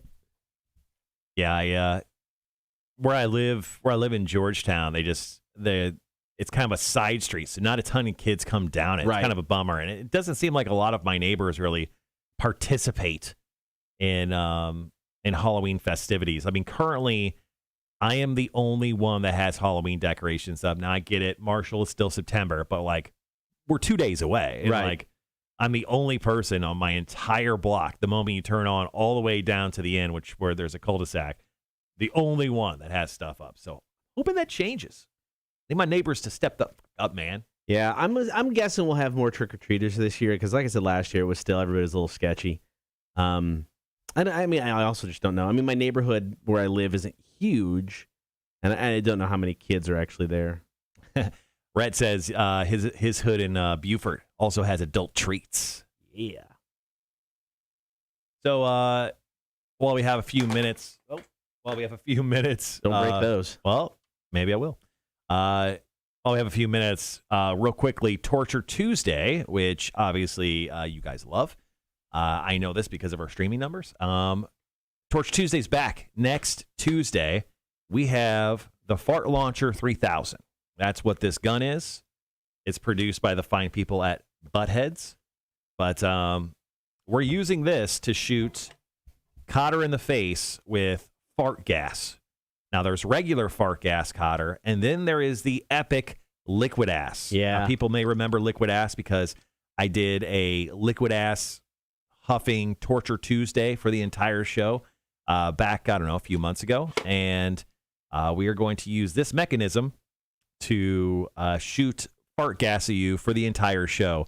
We're going to add in a little wheel, that'll determine on what gas gets thrown in your face.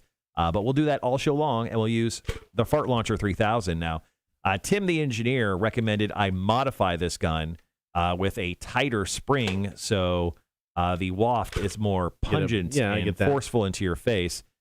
And I thought for about 2 seconds on doing that, then I realized Tim, the engineer, would then want to do it himself, and the gun would no longer work.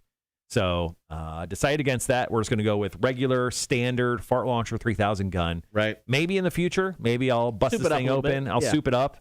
But you're just getting regular, standard Fart Launcher 3000. So you said it was made by the fine folks at Buttheads?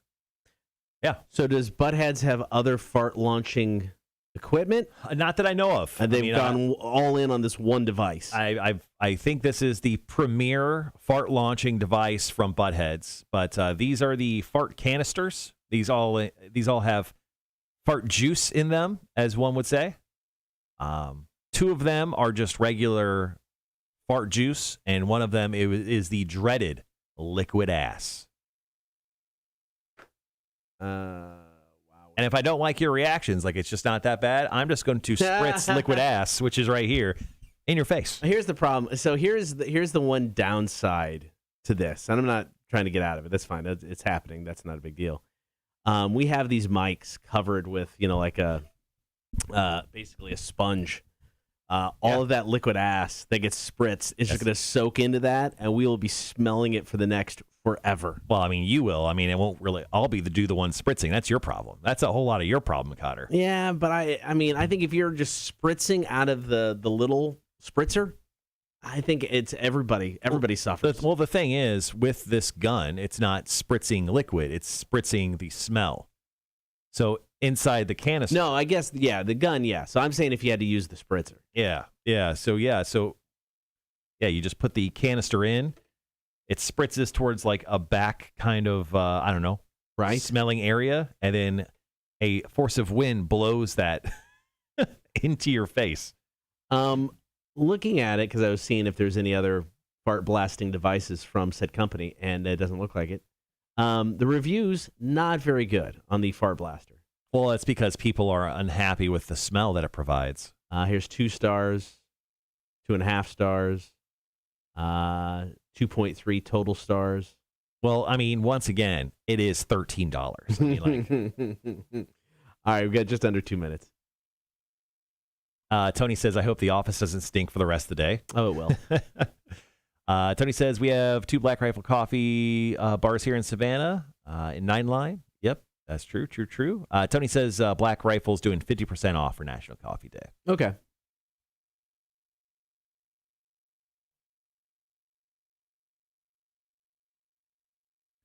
Sherry says they are replacing the blacktop on our street. Everything from the vehicles, plants, and everything is covered with white dust.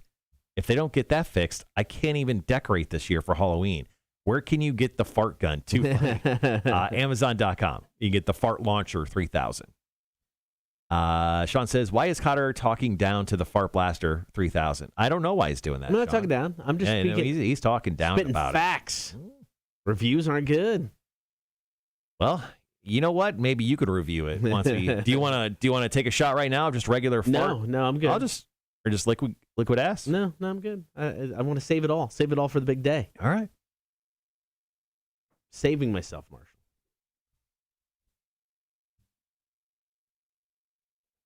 Tony, have a great rest of your day. See you later, Tony. All right, got about 30 seconds coming out of Sponge and Plowed.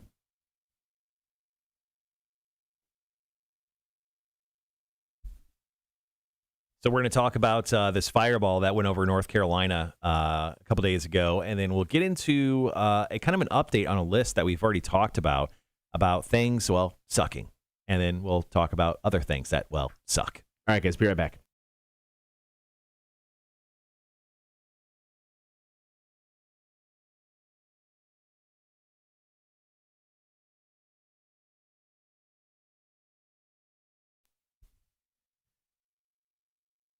You're outside just minding your own business. All of a sudden, you just see a fireball shoot through the night sky. Are you talking like a shot of Fireball, like a bottle of Fireball? That sounds delicious. We could. Oh, okay. Do we have the keg of Fireball yet? I still have not found the keg of Fireball. If anyone sees a keg of Fireball that has like 4 spigots on it, message me. I just want to put it like right here in the studio.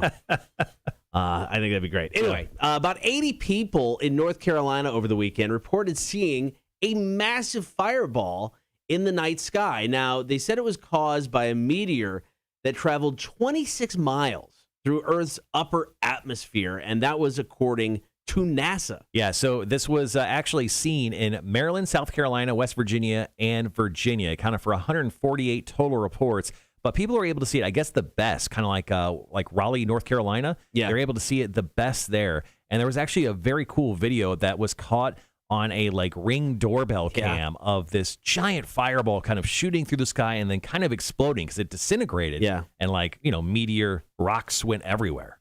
So say you see this, thing in the sky. You see the whole thing.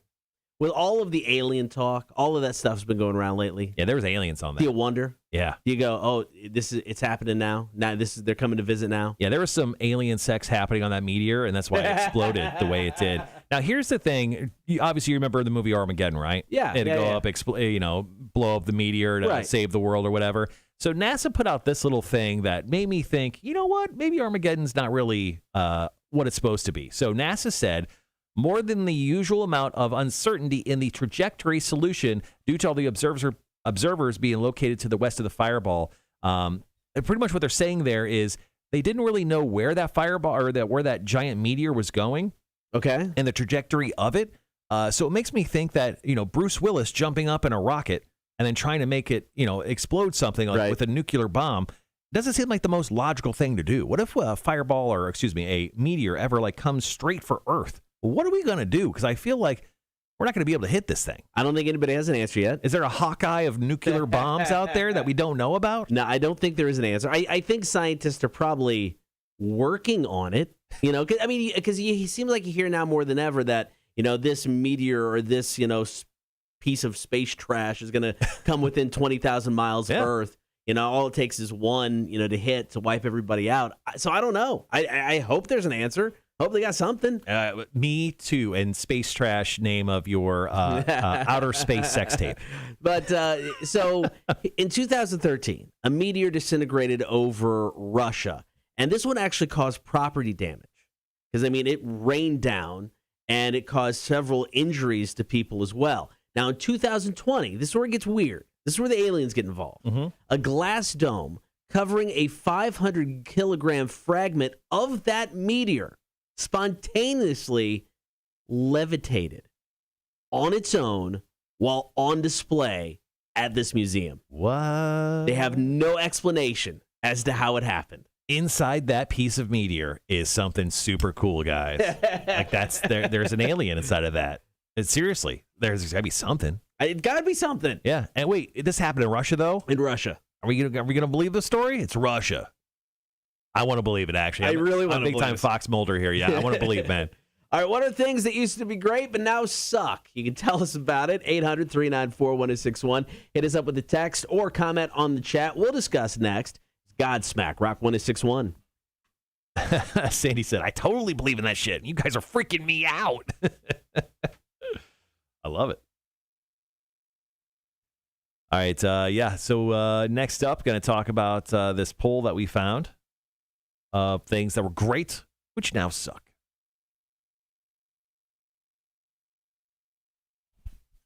We have Lauren from Connect Savannah coming in to explain The Bachelor. A lot of stuff went down in last night's episode. There was a rose ceremony. There was an almost fight. Obviously, last episode ended on a fight cliffhanger. We're going to find out what happened there. And then there was some very awkward mud massaging.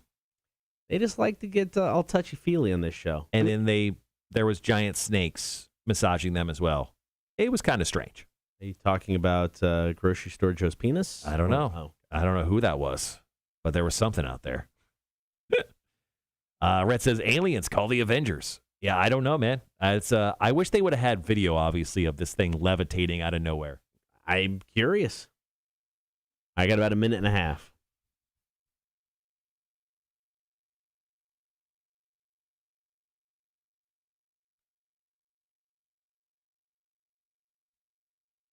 And in the 9 o'clock hour as well, we will wrap up with Marshall's music news. Got some, I think most of those stories are correct. Okay. I changed some out.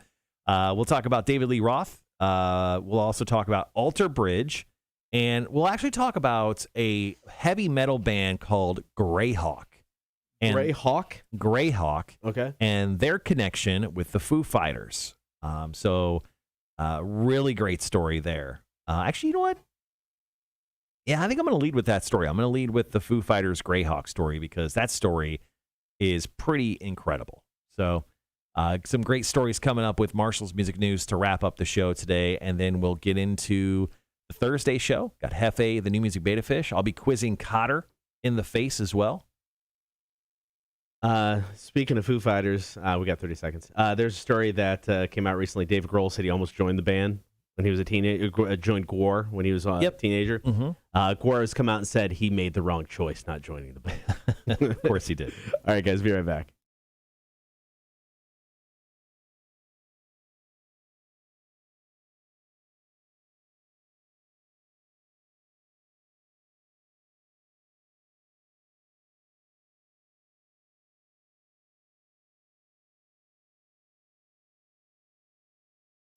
What are things that used to be awesome, but now suck? This was something that Reddit put together. I also believe you can find a version of this on BuzzFeed. They'd done this a while ago, and then they kind of updated this list. Some interesting things that I look at and go, I don't know, do I agree? Maybe I do. Because number one on here, I think for the most part still don't suck. There's just elements that do. Right. And that's concerts. Yeah, I mean, the concert-going experience isn't what it used to be for the fact that they are charging us higher prices than ever to go see one. Yeah, I mean, I think I'd rather pay a festival price, and I know I'm paying more, but I'd rather pay, the $100, $400 to go to a 3-day festival and see God knows how many bands, then drop like $150 on like just a normal show. Yeah, I mean, the tickets, I mean, I get it. Like, look, the concert industry was out of work for a year and a half. They're still going through troubles. But I don't know why they're trying to charge me like $50 to go see like some of the smaller bands that I used to pay $20 for. Like, once again, I know they're trying to recoup losses for 2020, but so am I. And charging me more to go see shows kind of sucks. Now, it depends on where you're going. You're going to pay more for drinks or less. I mean, Victory North Savannah, I talked about on the show earlier today. You get a beer there for $5. Like, that's super reasonable. But, like, just the ticket price to get in sometimes, and then the hidden fees are the worst. So I kind of get why concerts make it on this list of things that were great that now kind of suck because I'm getting nickel and dimed everywhere. Films also make the list. Writing sucks. All the money goes to remakes and Marvel movies. I mean, and I think I agree with this. I mean, if you go back and you watch some movies from the 80s, 90s, go back to classic stuff, 60s and 70s, and maybe it's the old man in me, I don't know, but they don't make movies like they did anymore. Do you have your stick over there so you can start shaking it? Start shaking it. But they don't. I mean, you can watch movies. I told you the other day, told you earlier, I started watching Rounders yesterday. And I mean, it's just a poker movie, but I don't think they make a movie like that anymore. No, it's hard to find those, and those are more of those art house movies that you really have to go deep diving for. I mean, they're out there. It's just they don't get the publicity that some of them used to. Now, another one on this list, Cotter, is just fast food.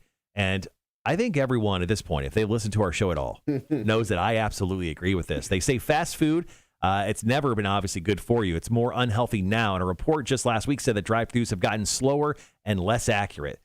So if I need to get on my soapbox and talk about Taco Bell one more time, I'm pretty sure everyone would just jump off a cliff. But let's just make things clear, very, very clear. Taco Bell somehow needs to speed up the very easy Taco Bell making process of tacos, right? And also bring back the quesalupa, or I will burn every Taco Bell to the ground, you sons of bitches. I'll burn them all down. With all the advancements in technology, how is the drive-through experience getting slower? I don't understand it, man. It makes no sense. I mean, I will say that's one thing. Chick-fil-A, even if you got to wait in line, I mean, they've got the whole thing down. Yeah. Hats off to Chick-fil-A, at least for that. News in general makes this list. And I mean, I think it's become more sensationalized. And I think with the start of CNN back decades ago, I think that's where the whole news experience started going downhill. Because instead of just like, all right, here's what's going on in the world, now it's like, I need to fill this channel 24/7. So now I'm going to expound on this news. Now I'm going to bring in experts on this news. So you got all of this stuff going on. So now that it's just beating you over the head with it. And then you get social media thrown in as well. It's rough, man. Once again, we're going over a list that we found on Reddit of things that used to be great, but now suck. Now, one thing on this list, I know it's going to hurt your little heart, Cotter, when I bring it up. Theme parks. Yeah. They're insanely crowded, and they're insanely expensive. Now, here's a little fact for you. In 1981, I was negative 1 years old. A one-day pass to Disney cost a whopping $9.50. Yeah. Now, if you adjust that to inflation today, you should be paying about $30 to go into a Disney park. Right now, you're paying about $150. Now, and I can't believe I'm going to defend Disney. What they offered experience-wise now compared to 1981 or 1981, completely different. I mean, it's a different world altogether. I mean, you got much more to do. Whole new world, huh? You got much more to experience. So, I mean, are the prices too much? Yes. I mean, Disney is making all kinds of mad money. But, I mean, do I expect to pay $30 to go in to what Disney is today? No. Never. I mean, no, you just can't. I'm just glaring at you with a mild, flaming, hot hatred. $160 to go into a park is ridiculous. I get it. It's too much. But you can't expect to pay $30 for what you're getting. Fine, $50. Okay, fair enough. Okay, still. Triple that? Disney, triple that? I know, I get it. And I'm going in November, and I don't care. I'm going to have a great time. All right. Mr. Scrooge McDuck over there with all your golden coins. No, trust me, that's not true. All right, coming up next, we're going to add to this list with some of our own things that we thought used to be cool, but now suck. What are yours? You can hit us up. You can text us, 800-394-1261. Also comment on the chat. Cotter and Marshall, Rock 1061. Dan, yo, yourself, bro. Thanks for joining the show. Sean, have a great day, man. Have a good one there, pal. People running off to work. How dare you, sons of bitches. All right, let's see. I've got, I wrote down two things. I could probably think of some more, but I got a couple things that I'm going to bring up on my list. Yeah, I've got a couple, and then there's a couple from the chat earlier. So Dan said, holy shit, you replied. Of course I did, man. I'm right here talking to you. Guys, we're getting a call. Maybe it's Vic. Vic promised to call into the show today. We talked to him. Let's see. Rock 1061, who's this? Hey, guys. Good morning. My name's Adam. Hey, Adam. What's going on, man? What's up, dude? Hey, guys. All right. So, with what you're saying on these lists, I completely agree with you on concerts. Yep. Because I used to work at a venue in Philadelphia. It's called the Electric Factory. Okay. Ooh, I know that place. We had Nine Inch Nails, Slipknot. We had big shows, and they would only charge like $50, and they would only have about 2,500 people max in the place. Right. So it wasn't bad. Now, a couple years ago for my birthday, I was going to go back home to see Metallica play, and the last time I saw them, I paid $100. I was the second row around the floor in General Mission, and it was them for 2 hours and Godsmack. It was a great show. Now, for my birthday a couple years ago, they wanted $300 for that same spot, or $150 to be in the very top row. And I'm like, I ain't paying $300 for Metallica. I'm sorry. Dude, ridiculous, right? Oh my God! Like, I love Metallica and all, but not for $300. And that's what goes back to what Cotter was saying too. Like going to these festivals where you're paying, $200 to go to a 3-day festival for one single person. You can see 100 of those bands for the same price. So I get why festivals may be the way to go see shows. Yeah. And then you have like Ticketmaster with their convenience charges. So add another $50 onto that. So agreed. But also something that is really, I'm going to say shitty anymore.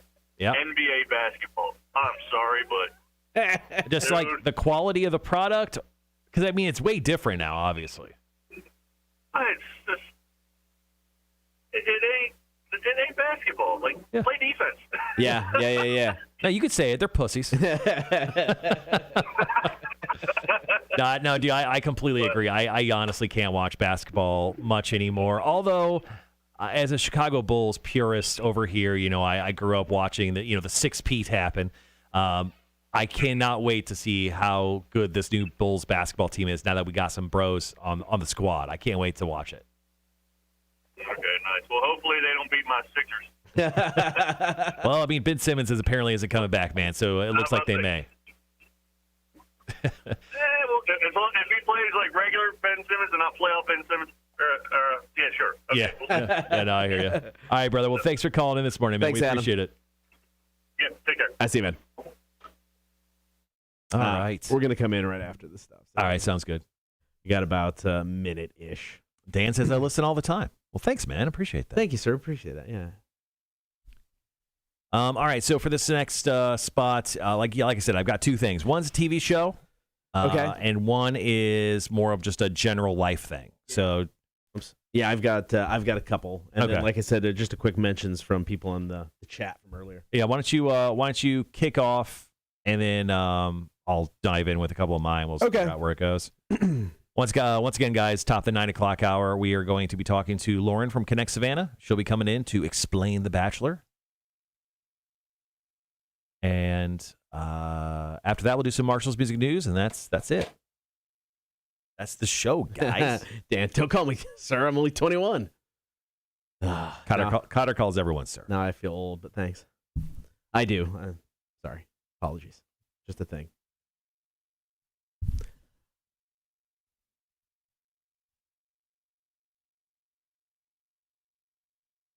All right, guys. Be right back.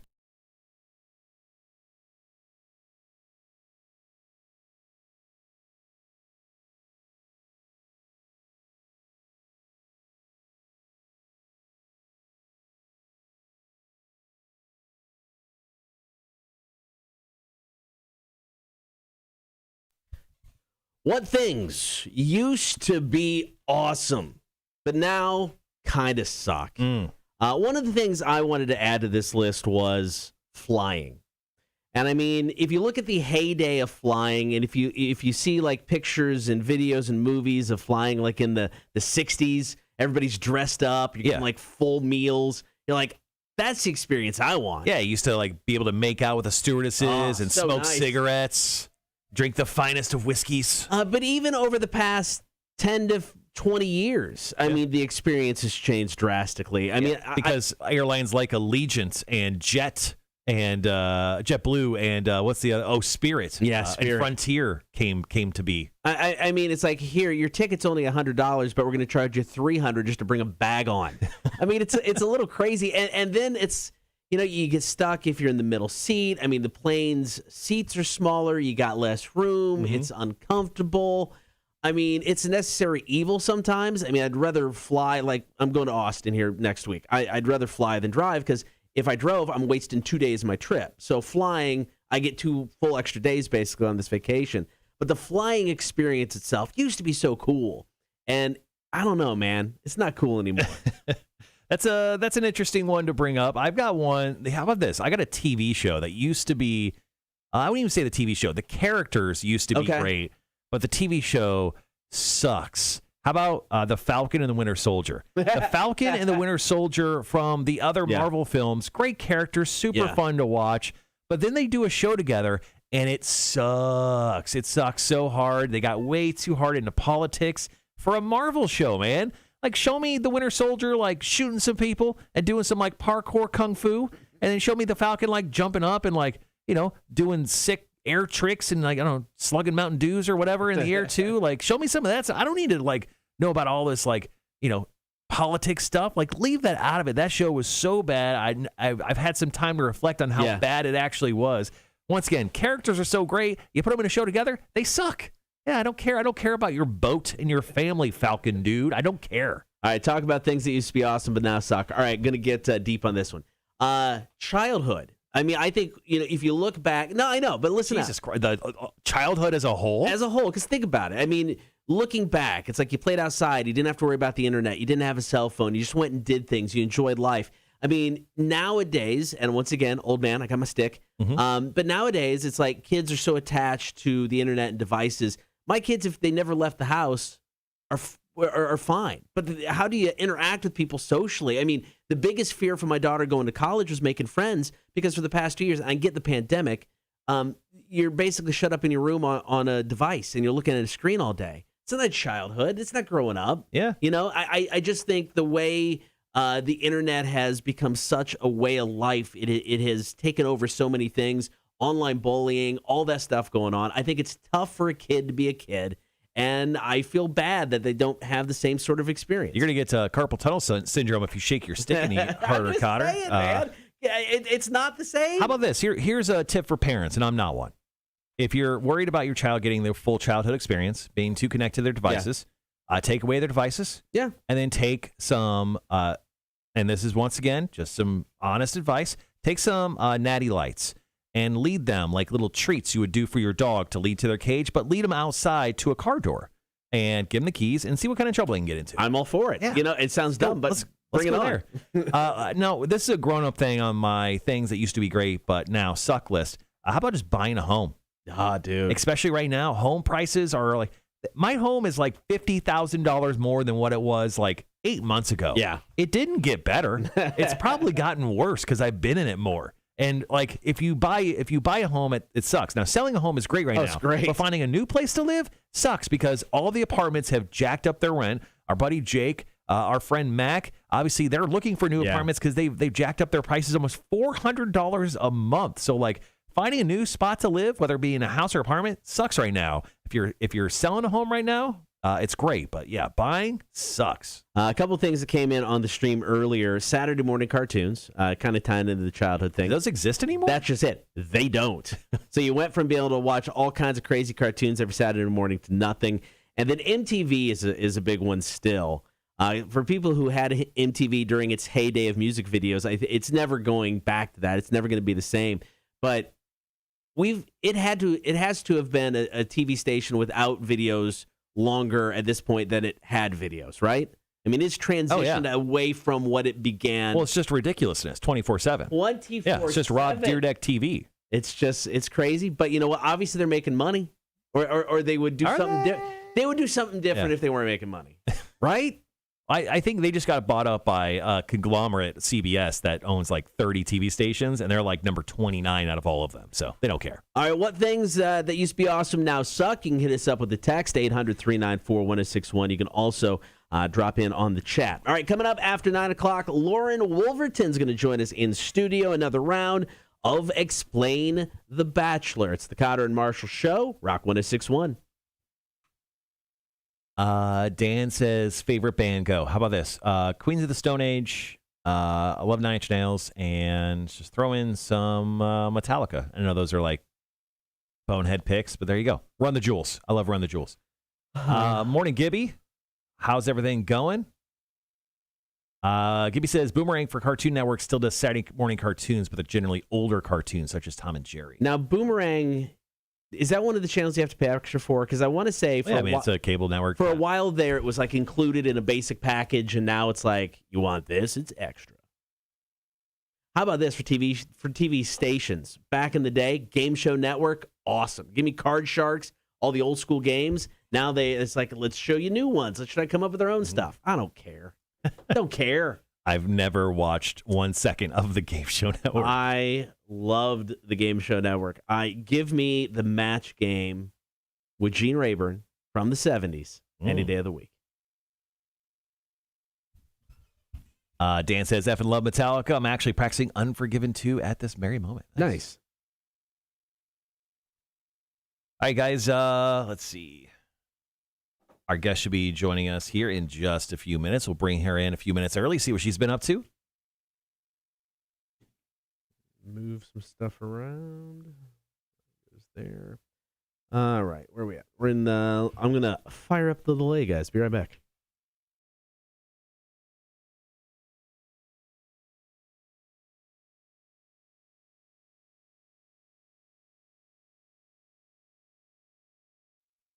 Okay, there we go.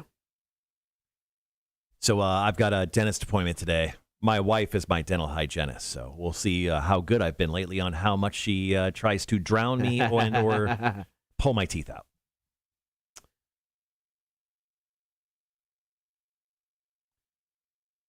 Let's see. But yeah, I've got that to look forward to after the show today. Outside of that, I'm really looking forward to taking a nap. I only got like, 5-ish hours of sleep last night because I decided to be a badass and, stay at the Candlebox show all night last night. Once again, I just went to introduce the band. Yeah. They went on at 9:15, and I'm like, that's late. Yeah. It's the old man in me. And then immediately I was like, I'll stay for a couple songs. And then it was just really good. I just could not leave. So I think I got home like after 11, and then I, took a quick shower and jumped into bed. And I probably got like 5 hours of sleep. I was having these weird dreams, though. So I had a dream where I was with a group of people, and we were on a team where we needed to get this person into an underground base. But first we had to steal 2 key cards. So we stole 2 key cards. We drove them up in a truck that we stole that was part of the base that we were trying to get into. I don't think we killed anyone.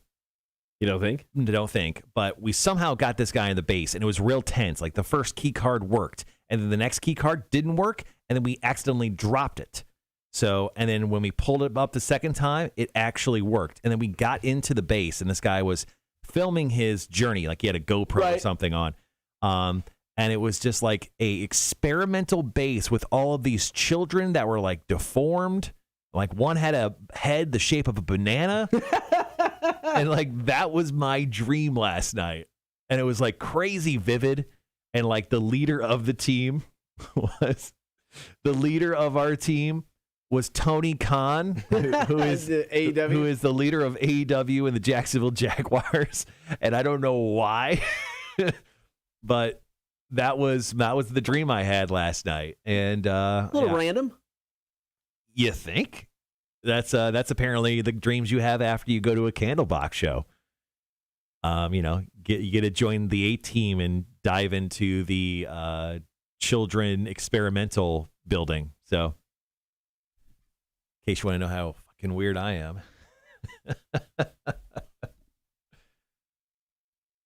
Gibby says, what was the last thing you ate or drank? That's a crazy dream. So I actually skipped dinner last night because I was having drinks. So I went to Lone Wolf Lounge before the show and had just like a regular cocktail. Right. And I had 2. I had that and old fashioned.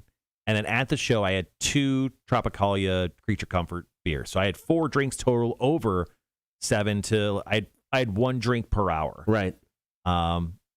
And I went home and we made lasagna a couple nights ago. And she's like, do you want to eat lasagna? I'm like, no, I don't want to eat lasagna just before bed and have like this gut bomb inside of me. Right. Like, no, I'll just drink some water and go to bed. So I don't know, man. Apparently a combination of liquor and beer made that dream come true. Sandy says, my dream last night was making out with Toby Keith, and I liked it. Yeah, you did, you freak. Gibby goes, oh, I bet, Mamacita. Dan goes, we can all be weird, especially me. I listen to Korn. All right. I love Korn growing up, man. It was a constant influx of Korn, Metallica, and the Deftones.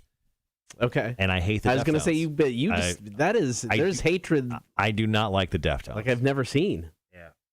Yeah, I don't hate a lot of bands, but I don't know why, man. I'm not a fan of the Deftones. There's like 2 songs, maybe 3 songs from the Deftones where I'm like, okay, I can listen to this. Right. Everything else, I just don't like. I just don't like the band. I don't. They haven't done anything to me. I'm sure they're nice fellas. I've never got a chance to meet them or interview them.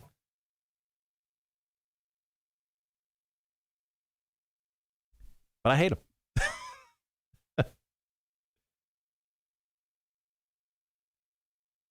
Gibby said there's a beard oil company called Lit Beard Company that has a scent of oils that's inspired by an old fashioned.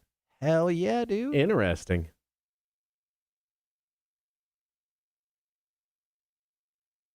Good luck, Mamacita. Yeah, good luck with your car. Hopefully it goes well. Maybe we'll run into Toby Keith. Live out that dream. Hopefully you can get a big old red Solo cup full of him today. Wanda says, finally done driving kids to school, taking up my whole morning.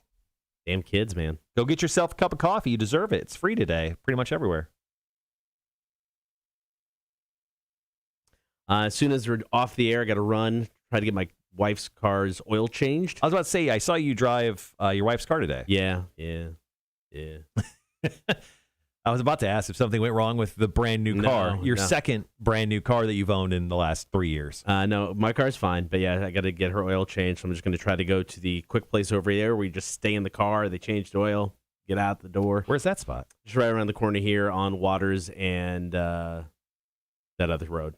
Oh, Eisenhower. I got like a mailer in the mail from Take 5. I think it's called Take 5. It's like an oil change place. There's one up on Victory, and they're building one in Abercorn. Okay. Right by that Publix. Okay. And dude, it's like crazy cheap like oil changes. Like they have like the synthetic blend oil changes for like $30. Oh, geez. I got like a coupon or something for it. So I think I'm gonna try to go there for my next oil change. Yeah, I got to do that. Run by the bank. Come back here for a meeting at 11.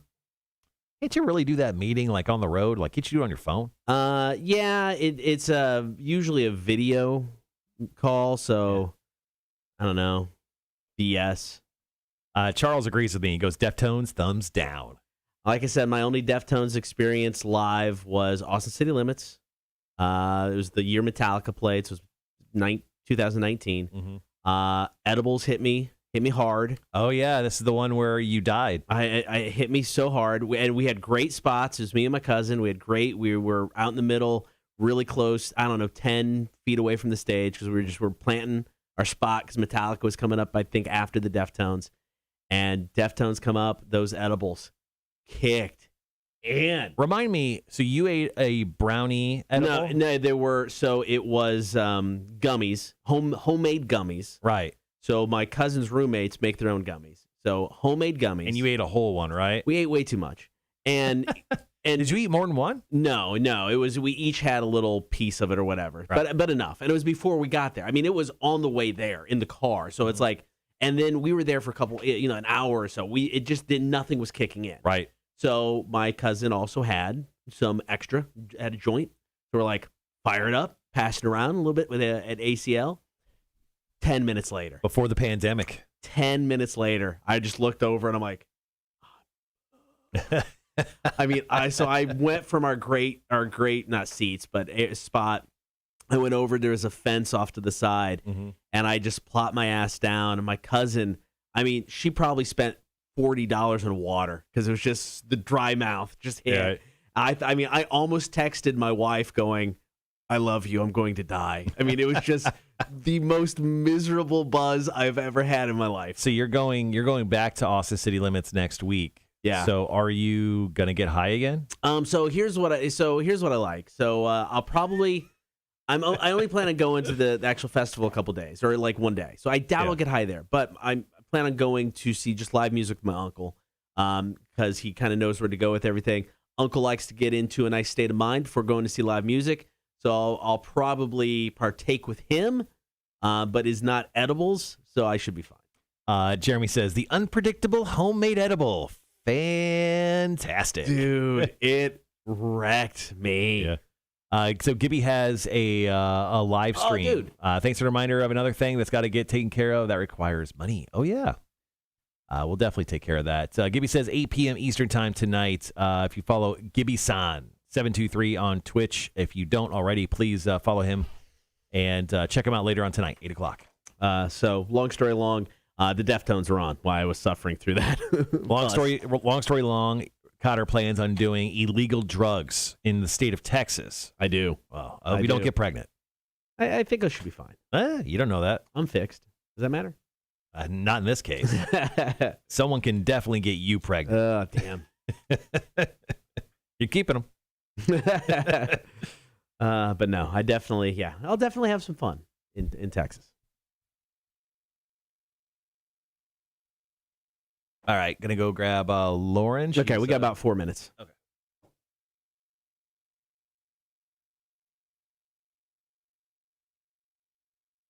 All right, guys, got about 4 minutes. Explain the Bachelor's coming up. We've got Marshall's Music News. Reminder, we are out on Friday. Marshall is actually heading back up to Illinois, so no stream. Best of on Friday. And then next week, we're on the air Monday, Tuesday, Wednesday, off Thursday, Friday, then Monday, Tuesday, Wednesday of the following week. Hello. Good, how are you? I am fabulous. There we go. Lauren in studio. Sorry, we had Widget in here yesterday, our friend Widget from Scofflaw, and she's much shorter than you. There's not many people that much shorter than me. How tall are you? I'm only like 5'4".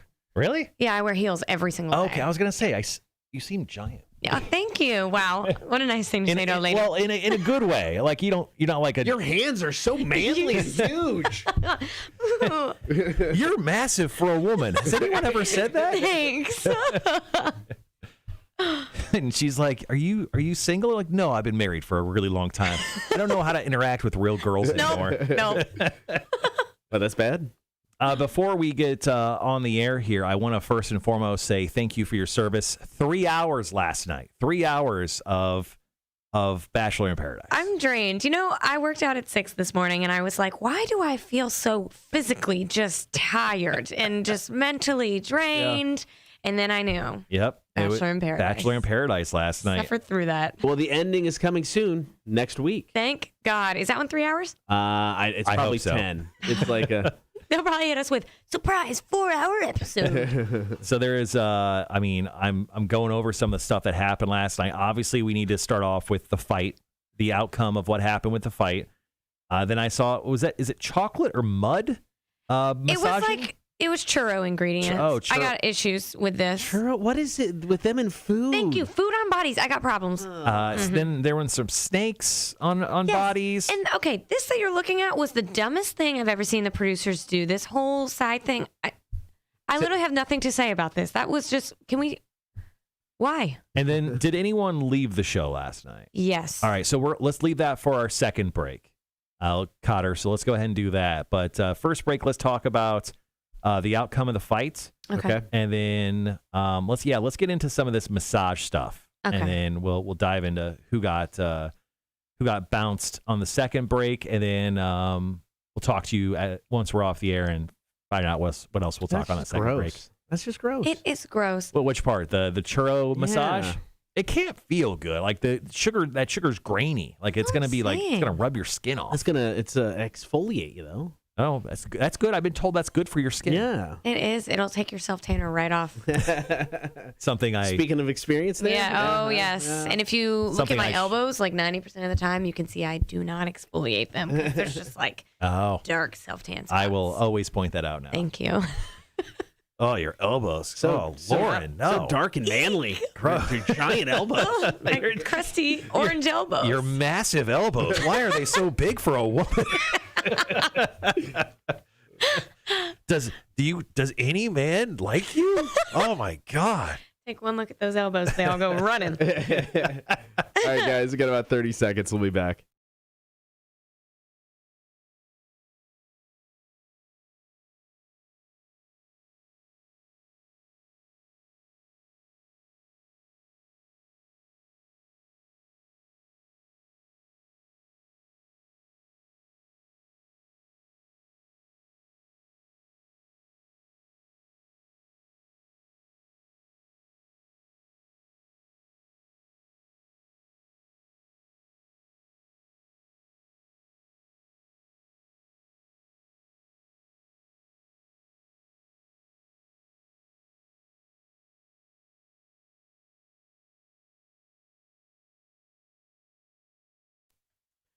Good morning, Lauren. Good morning. All right, so good news. Last night was the penultimate episode. That's right. So That's a big word for you. I know. Congratulations. You like that? Wow. So you've only got to sit through one more week. However, last night, 3 solid hours of The Bachelor in Paradise. I deserve compensation. 3 hours was a lot. I'm mentally drained. I'm physically drained. I'm over it. So there was 3 hours. Yes, a lot to go over. But once again, thank you for your service. You're welcome. Thank you for your service here as Lauren explains The Bachelor each and every week. So guys and girls don't have to. So we can talk to our loved ones who actually do like the show, because it always trends #1 on Twitter. People, it trends in multiple different ways, talking about characters and just overall as a show. So last week when we left off, there was a fight between Ivan and I forget the other guy's name. Aaron. Aaron. Let's go ahead and talk. What happened with that fight? Because it was the cliffhanger. It was. The cliffhanger was the best part of this entire thing, because the rest of it was a big fat nothing burger. Oh, no. Nothing. I mean, he was just calling him out, saying, you talked to Chelsea, blah, blah, blah, calling him a liar. And then the weirdest turn happened. Like, Ivan went to go talk to the bartender, and he just starts spilling that. I guess he coincidentally saw a producer's phone flipped up and saw that this other girl, I don't even remember her name, was staying on the resort somewhere. So he just went off in the night to go to her hotel room. Oh. That was the most random side plot that they came up with I've ever seen. I was like, why are we even talking about this? And the bartender was confused and disappointed. And then he sent him out to confess visiting this random chick to the whole beach. It was so weird. Thank you. I know. I literally have like. I'm stunned by that as well. It was bizarre. And so the beach was just like, oh my God, you're a liar, blah, blah, blah, blah, blah. And so, long story short, Chelsea is not into Ivan, obviously. She has returned to bro Aaron, who started the fight, who's puffed his chest out. That's the guy. Interesting. All right. So obviously, now we know the outcome of the fight. Yeah. And now we get into the weird bachelorness of Bachelor in Paradise. They've been doing a lot of food massages. Can you explain? And then they don't do a food massage, but it included live animals. Let's go over those real quick. Live animals. Snakes. Oh my God. Hello. Thank you. I've been stuck on the churro incident. Okay. So this date, it was a massage date, and they started it with another food incident. And thankfully there was no licking, but it was like a full back body massage with like churro ingredients. So it was like the sugar, the cinnamon, whatever else we put in churros, and like hot chocolate all over each other. And I love churros, and just so everyone knows, this will still not ruin churros for me. I still love them. I think I agree with that, actually. They look like they were in a Willy Wonka explosion. It was disgusting. I mean, is what they looked like. It was gross. Imagine getting that out of your hair. How much conditioner? What a waste of product. Oh my God. So that was part one. And then they're like, all right, no, it's time to do the real massage. Everyone's like, thank God. And then the real massage, quote unquote, is just lay down and we're going to put 2 giant yellow pythons on your back. Yeah. I don't think. I don't know what would be worse for you. I mean, I don't know. The churro sugar, or like that raw sugar, like that exfoliates the skin. tear your skin up, but I mean, if I had to pick, I'm going snake. Give me the snake. Yeah. I just Indiana Jones would not agree with you. I understand that, but I mean, just the mess of the churro stuff. I'm out. That's the gross. snake thing, like those are the kind that choke you out to kill you, right? Yeah. Your back is close to your neck. But you know, also snakes pee and poop. I mean, they probably peed and pooped on those people. That's good. It's a risk we got to take, I guess. These I don't know. people got the worst date of the whole island. I'll take. You know what? I'll take the churros. The thing is, at least this one was not their idea. Like the licking of the whipped cream, that was the contestants' idea. That's worse. Has there been a good date, or can you look back at one and go, this has been the best date so far? Because they all just seem so weird. The jet ski one, honestly, I think it was week 1. Riding jet skis, that's simple. It's not that creative, but that one seems like the best. Sucking you in, thinking we're going to be normal. No, we're not. All right, so we had someone get kicked off the show last night, so we need to talk about that coming up here in just a few. All right, we'll do that next. More with Lauren can explain the Bachelor in Paradise. Here's Pop Evil. It is Survivor, Cotter and Marshall Show, Rock 106.1. Forgot about those snakes. I've been so stuck on the churros. I forgot that even happened. Hey, look, it's totally fine. Hey, Jeremy says, I have a love-hate relationship with churros. I got one in high school that was covered in potato seasoning, and I haven't trusted them since. What? Someone did you dirty, oh Jeremy. My Someone did you dirty. Oh. Yeah, I know, right? All right, so what else are we getting to? Oh, what else notes-wise do we have that we want to bring up on the second break? I have a lot of notes. So 4 people went home. Okay, now I was just going to, Dan, we pretty much the show's done. We're off of YouTube. We got, unfortunately, other responsibilities we have to take care of, so we're usually off a little before 10. We do have an update on Tia.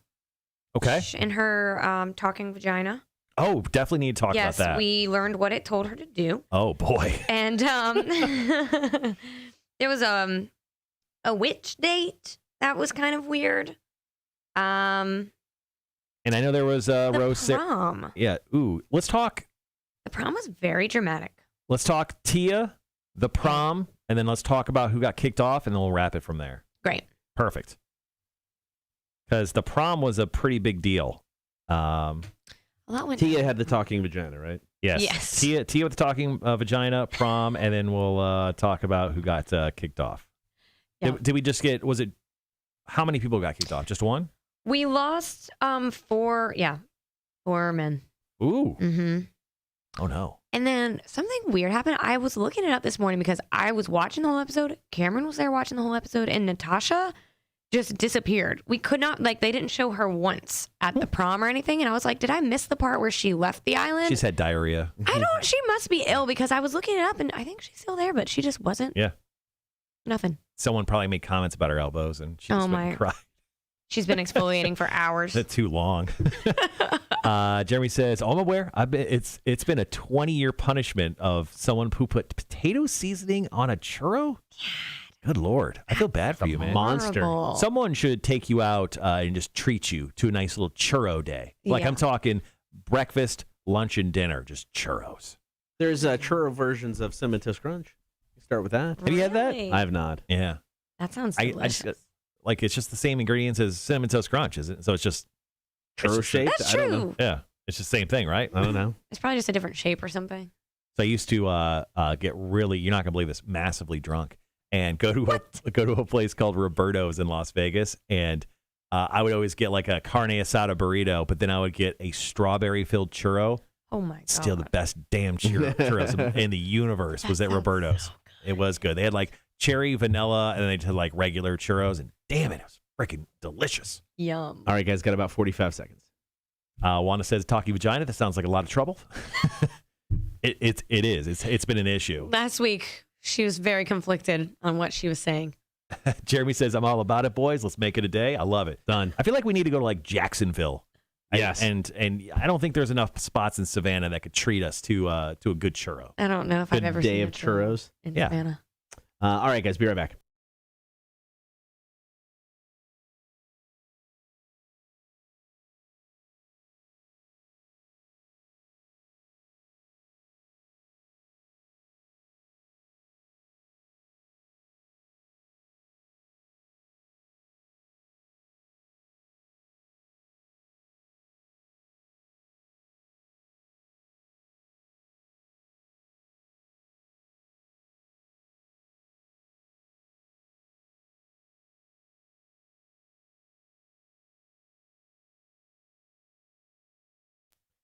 So the next to last episode went down last night. Next week is the season finale for Bachelor in Paradise.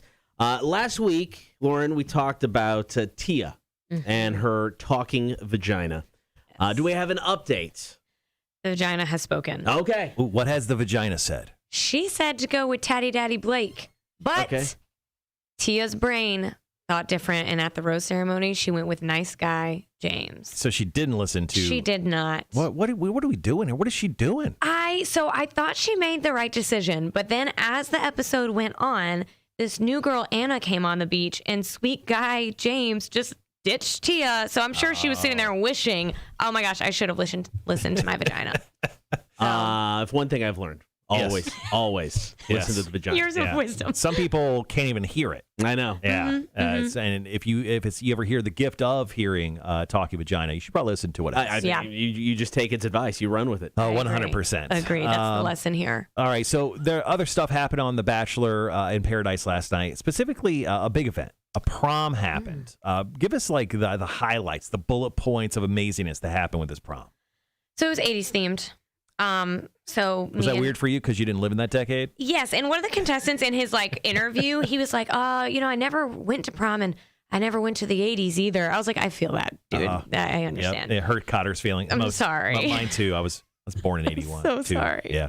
Well, it was tacky. And they had a big closet, and everybody put on like clown suits, is what it looked like. It was horrific. Lots of poofs. And I love color, but this was atrocious. Yeah. Somebody was wearing like an orange suit with an orange floofy thing in the It was like a chest. Dumb and Dumber thing. Yes. Ugh. And so that was step one. Then step two. I don't think I've ever seen you this angry before. I'm heated, you So know? mad. I'm sorry. It was just so tacky and not in a good way. I think my personal style is like a certain level of tackiness, but this really blew that out of the water. So then they went to prom, and all the guys on the beach came up with cute ways to ask the girls to prom. Grocery Store Joe wrote prom ? In the sand. Of course he did. It was so cute. And then they actually went to the prom, and it was the smallest prom ever because there's only 8 couples. Sure. And they had some band. I don't know who they were. I think that they were the singers of the show theme song, the real ones. Oh, okay. It was several old guys on the stage. I don't know who they were, but they sounded really Old great. guys, they're probably No, they were older than y'all. They were true old They guys. probably looked like Cotter. There's four identical Cotters. But everyone's dancing, having a good time. And then Tia, who we were just talking about, she, her night took a turn because she was the only single one there. And then Aaron, who has been with Chelsea, who was just in a fight over Chelsea, is like, "Hey, can I talk to you for a second?" So they go upstairs, sit on the couch, and 10 seconds later, making out, and he like puts a corsage on her hand. Yes. The cheese. Yes, I love it. I'm not sure what's going on there. I guess him and Chelsea are just done. He didn't even run it by her, didn't break up officially, just left. Sometimes it's just best to walk away. Yeah. And so prom night ended in tears, as most do. Yes. Noah decided one day after telling Abigail that he's falling in love with her, he decided that he needs to break up with her at the prom. Yes. So the drama. So ridiculous. So ridiculous. So, her face, like she's sitting there like in shock that she's getting broken up with, and all she says is like, I don't know why he thought this would be a good time. And I'm like, right? As guys, we do have a knack for making the worst decisions at the worst times. When All right. she's in full makeup, let's break up with her at prom. Of course. It's Great. it's going to look great on camera. Yeah. All right. One last thing we need to get to before we wrap up today. We had to let go of a few people, and I think it was 4, right? 4 men have gone home. All right, so break it down. This is the most heartbreaking part of the conversation we have each and every week. Who did we send home this week? Goodbye, Ivan. Oh, and Ivan, no. He was my front runner from the beginning. He's been on my nerves, so I'm happy to see him get off this beach. Okay. Dr. Joe, gone. Well, he had so much money. I know, right? I think he's like an anesthesiologist, so they really missed out. Yeah, he just drugs people I before know. they get surgery. Okay. That's creepy. We lost Tatty Daddy Blake, Okay, that's fine. I'm fine with that. and we lost Damar, who hasn't been on our TV in like 3 weeks. So Yeah, I didn't even remember him. So that's Me fine. neither. Yeah. I mean, the cameras are everywhere. How do you not be on TV? I don't know who he's been talking to, what he's been doing, but Okay. Producers are like, don't care about this Yeah, dude. sometimes just- the producers strike and miss when it comes to getting contestants on. Sometimes Yes, they yes. pretend to have a personality when they really don't. yes. And we did gain. I mentioned Anna. We also gained McKenna. Okay. All right, ladies. Yeah. All right, Lauren, thank you so much as always. Next week, the season finale of Explain the Bachelor. Here we are. I'm ready. All right, coming up next, going to get to some Marshall's music news. It is the Cotter and Marshall Show, Rock 106.1.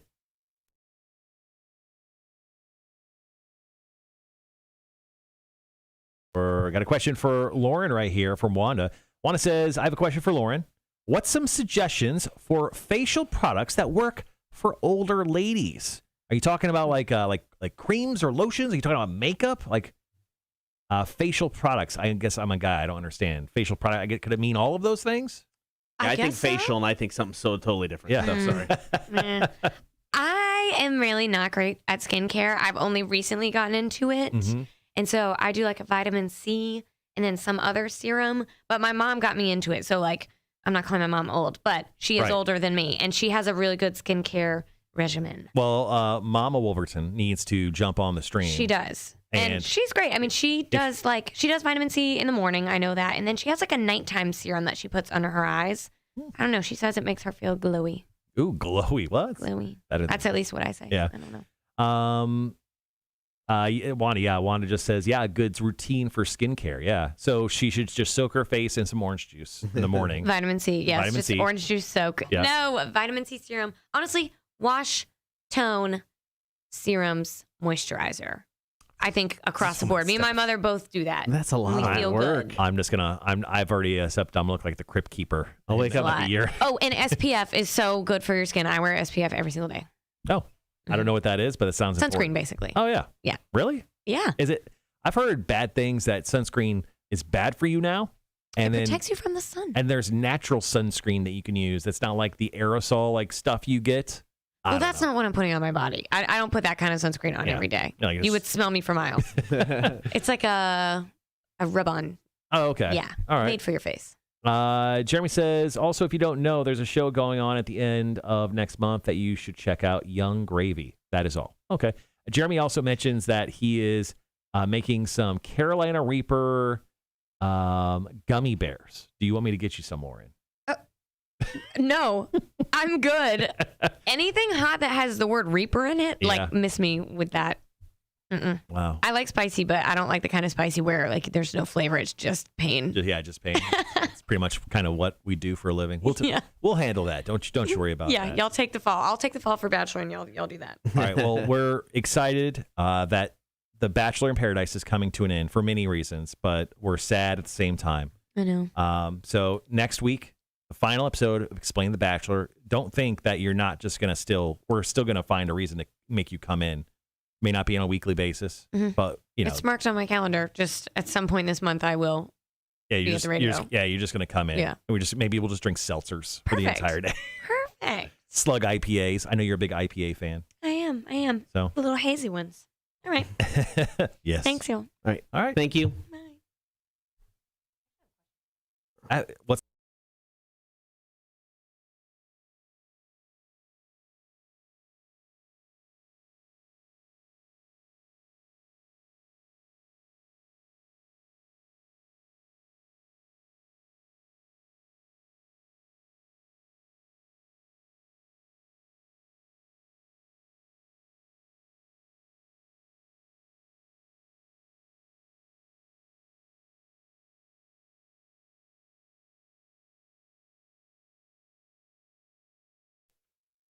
Okay. Nice.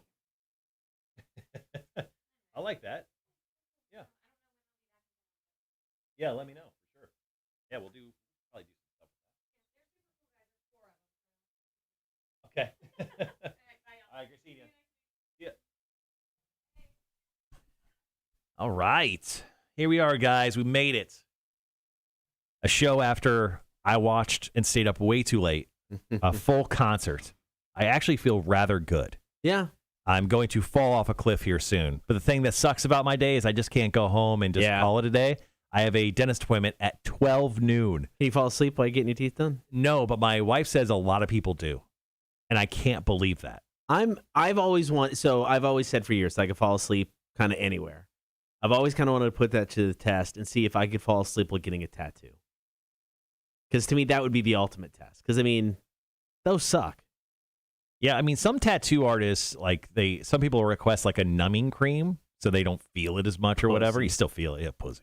Yeah, I don't know. I mean, probably not. But I just can't believe people will get their teeth cleaned and fall asleep. She says she has generally a couple people a week that will just straight up fall asleep while getting their teeth and gums picked and prodded. Oh, does she let him sleep or she wake him up? Can she do it while they're No, sleeping? she just lets him sleep. Okay. Yeah. See, I mean, you're multitasking. Philip says I almost fell asleep getting the one behind my ear. Tattoo. Yeah.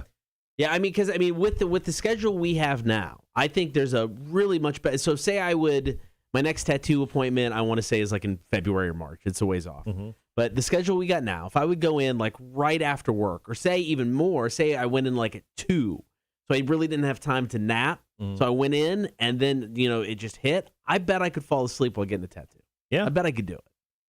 I don't know. I don't think I could. I sleep so lightly. It's strange. I haven't been getting a great nap in recently. So yesterday I came home and I bought a sandwich on the way home. I popped a melatonin, then ate the sandwich, and I took almost a 2-hour nap yesterday. It was incredible. So I slept for 2.5 hours the night before. Just a horrible night's sleep. Yeah. And so it's I got to take a nap. I got to the nap a little bit late. I wanted to be out the door by 5:30-ish because I had trivia last night. So I got to the nap late, set my alarm for 4 o'clock. And 4:15. I got up at 5 o'clock. So I slept for almost 2.5 hours. Yeah. So I'm feeling much better today. Wanda says, Cotter, boss man would agree with your idea of a facial. Oh, that's good. Wanda says the girls are getting their teeth cleaned too. Nice. You said doing the Dave Grohl? Yeah, I'm going to go. Sorry, let me clean this up. Great news, I edited all these last night. I'm going to start off with the story with Greyhawk and Dave Grohl. So play any Foo Fighters-y thing you want. Any Dave Grohl-y thing you want. Go crazy. Throw on the Nirvana.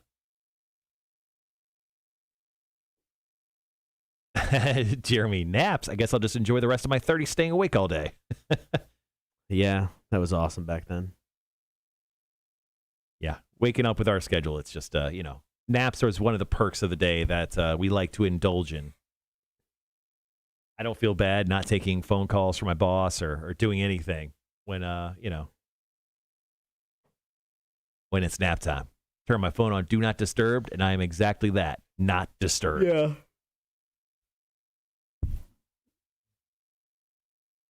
All right, we got about 2 minutes, just under 2 minutes.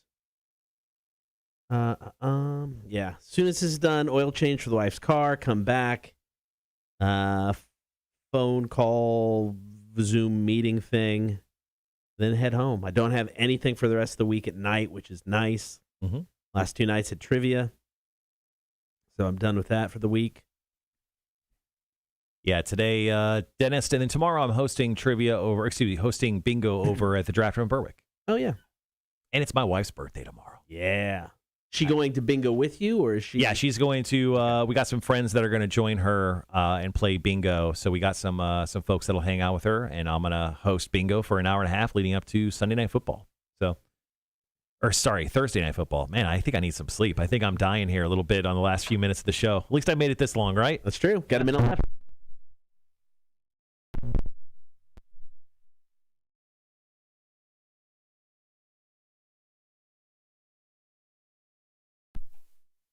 Okay. Check.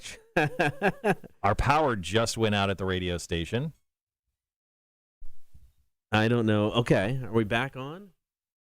I think we're. Are we still on the stream? Can people hear us? My headphones sound super weird. They sound real weird, don't they? Yeah. All right. I don't know. They sound better now. It's getting better. Yeah. And Jeremy says we're on. Yeah, Awana says, yeah, I heard a crackle. Yeah, we just lost power, but we're generator backupped here inside the studio. Okay, we're going to hope we can go on the air. We'll find out. Oh, everything's popping on. This is crazy. All right, guys, be right back.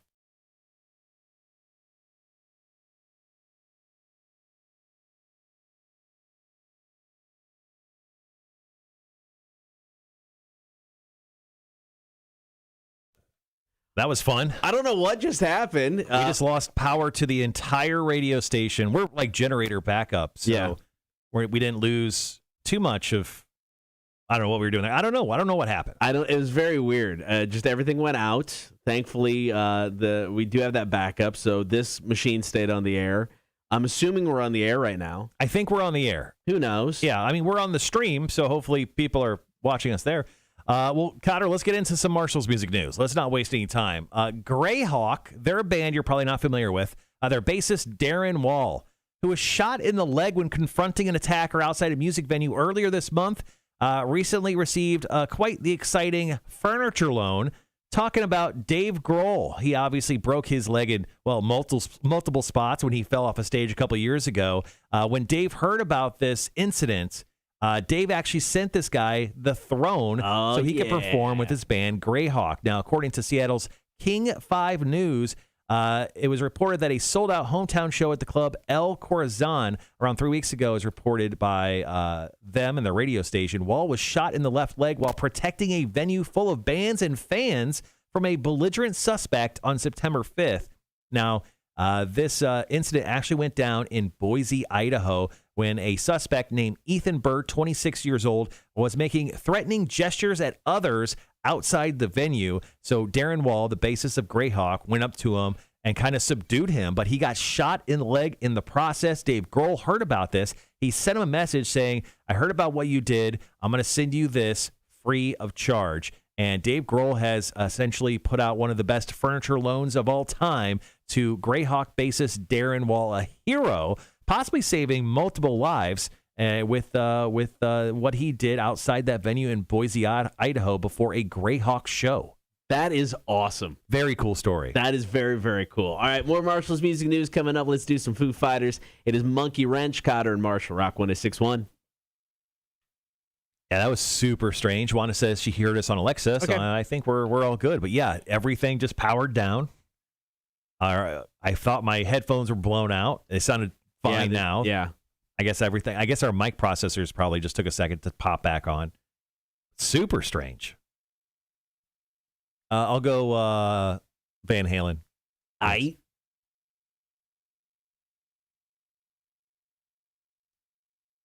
Once again, programming note for anyone here still hanging on the stream. We are going to be off on Friday because we hate Fridays, and you should too.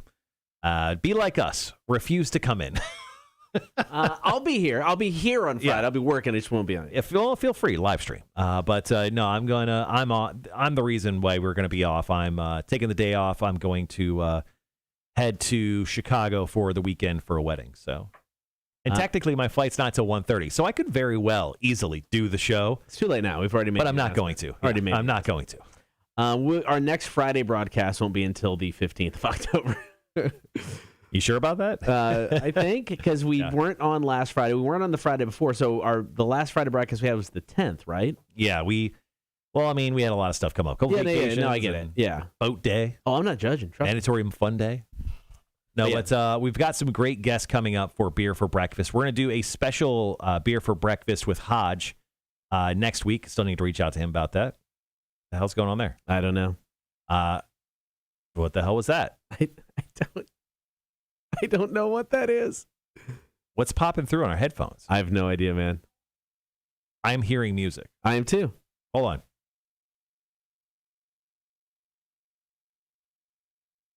Are you pressing the receiver button down there? Are you sure your legs aren't touching something? Not touching anything, man. I don't know what's going on. I'm just taking my headphones off. I don't need headphones. Oh, it's happening there too? And like music's popping up? Oh, cool. Cool. Burn this place down. What were we talking about? I don't even fucking know anymore. Fridays and Hodge and oh yeah. So we'll have some great guests coming up for Beer for Breakfast. I don't officially have them lined up right now, but we'll have the guys from Over Yonder in. We'll have hopefully Anthony Lanier. Damn it. We have a love-hate relationship with Anthony. Okay, here's if Lanier comes in, yeah, because he made both of us do multiple shots of tequila, Malort. Yeah. Oh, absolutely. Dude's got to do at least a shot of Malort. Yeah. So I plan on having him and his guest, and then I have Steven Jakowski. Okay. From United. I'm gonna get him in as well. Since I've seen him. Okay. So we got some good guests coming in over the next few weeks for Beer for Breakfast. Once we actually get back into Beer for Breakfast. Plus, been too long. We'll have the guys from Two Tides. Okay, we're off the air, I think. Give us a second, guys. Sorry.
All right, guys. Everything is blowing up with the power outage. It looks like we are possibly off the air on Rock 106.1. So I think we're probably just going to wrap the show up because we only had like one break left anyway. What a great finish to the show. I thought we were finishing strong, honestly. I thought today we had a nice show. The live stream on the website is down. Thanks, Tim. Website? Oh, yeah, the live stream on the website. Gotcha. Jeremy goes, hooray, early naps. No, this actually just gives me more time to do nothing before my dentist appointment. Damn it. And the thing is, before a dentist appointment, you can't eat anything. And my wife will yell at me if I eat anything. So now I'm hungry for the next 2.5 hours. This is my personal hell. All right, I'll wait around for another minute or two, and then we'll officially call the show. I'll wait till Cotter comes back in the room.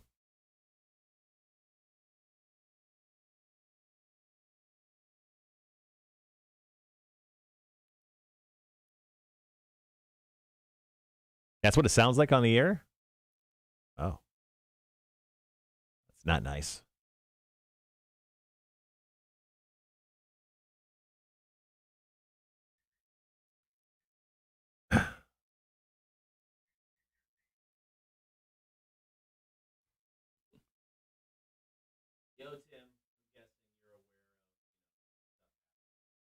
We're on fire.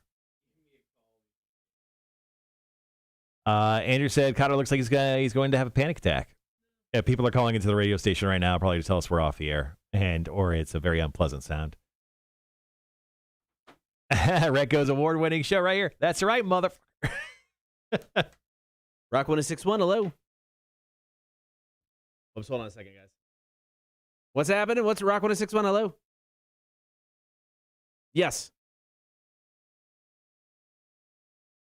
Yeah, we're trying to figure out what the heck just happened. We lost some power in the studio, and then things kind of went badass crazy. So we're efforting now to fix it.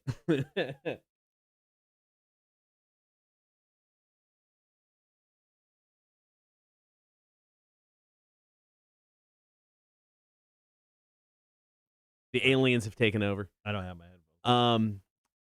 Okay, yeah, no, but yeah, thank you for the heads up. We're trying to figure it out. All right, thanks, man. See ya. What'd he say? I didn't even listen to any of that.